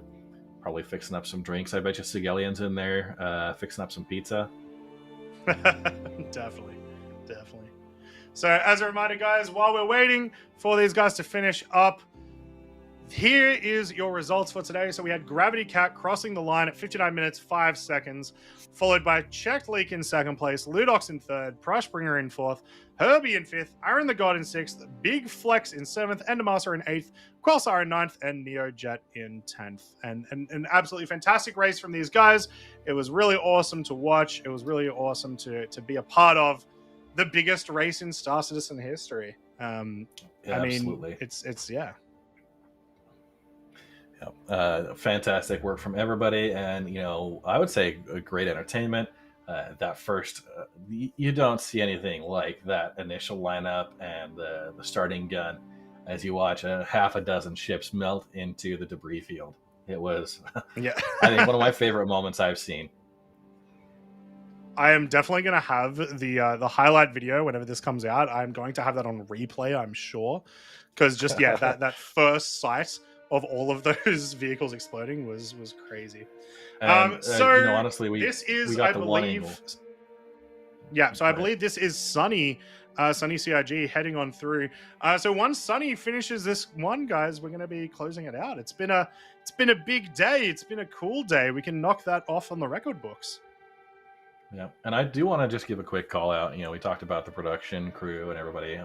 These camera operators have been absolute masters of this advanced camera control, delivering fantastic angles, highlighting the cityscape behind them, really capturing the action and being in the right place at the right time to watch this event go down. So I want to give a very special shout out to those folks. I know a couple of them out there still tracking the race, but you guys have done a wonderful job delivering the views that have really made this event what it is.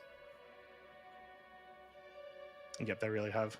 We're approaching this last little ice field before the end here.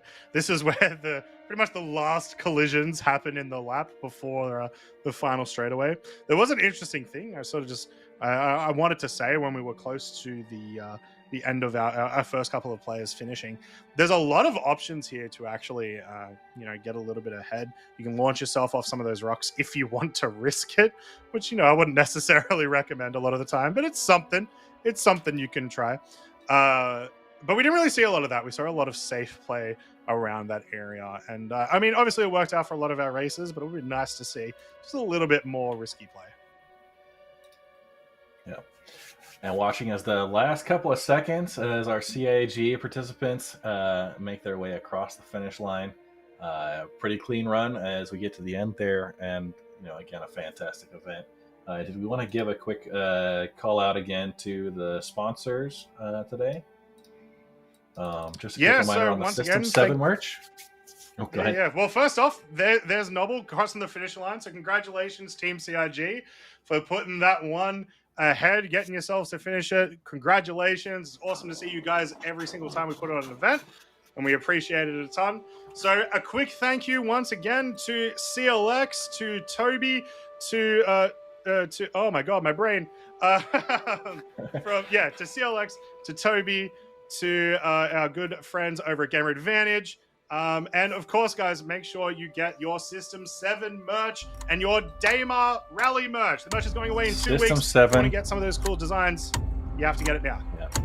System 7 going away in 2 weeks. Make sure to pop in with that merch there. The Daymar Rally merch going away in 2 weeks. Daymar Rally, yeah. I think the System 7 is sticking around a little bit longer. Wear that at CitizenCon, and Croncy's going to throw stickers at you. And obviously, a lot of other folks rubbing shoulders there. It'd be fantastic. Yeah, very much so. So yeah, thank you very much for hanging out, everyone. We hope you enjoyed the race. As a reminder, once again, just a quick overview of what we saw today in the biggest race in Star Citizen history. We had 70 races compete. We ended up with Gravity Cat coming first, Checkly coming second, Ludox coming third, Prushbringer fourth, Herbie fifth, Aaron the God sixth, Big Flex seventh, Endermaster eighth, Quelsar ninth, and Neo Jet 10th. An absolutely amazing performance from those races, as well as a massive thank you to all of the racers who came out today to make this event super special and give us a world record. That's awesome. Yeah.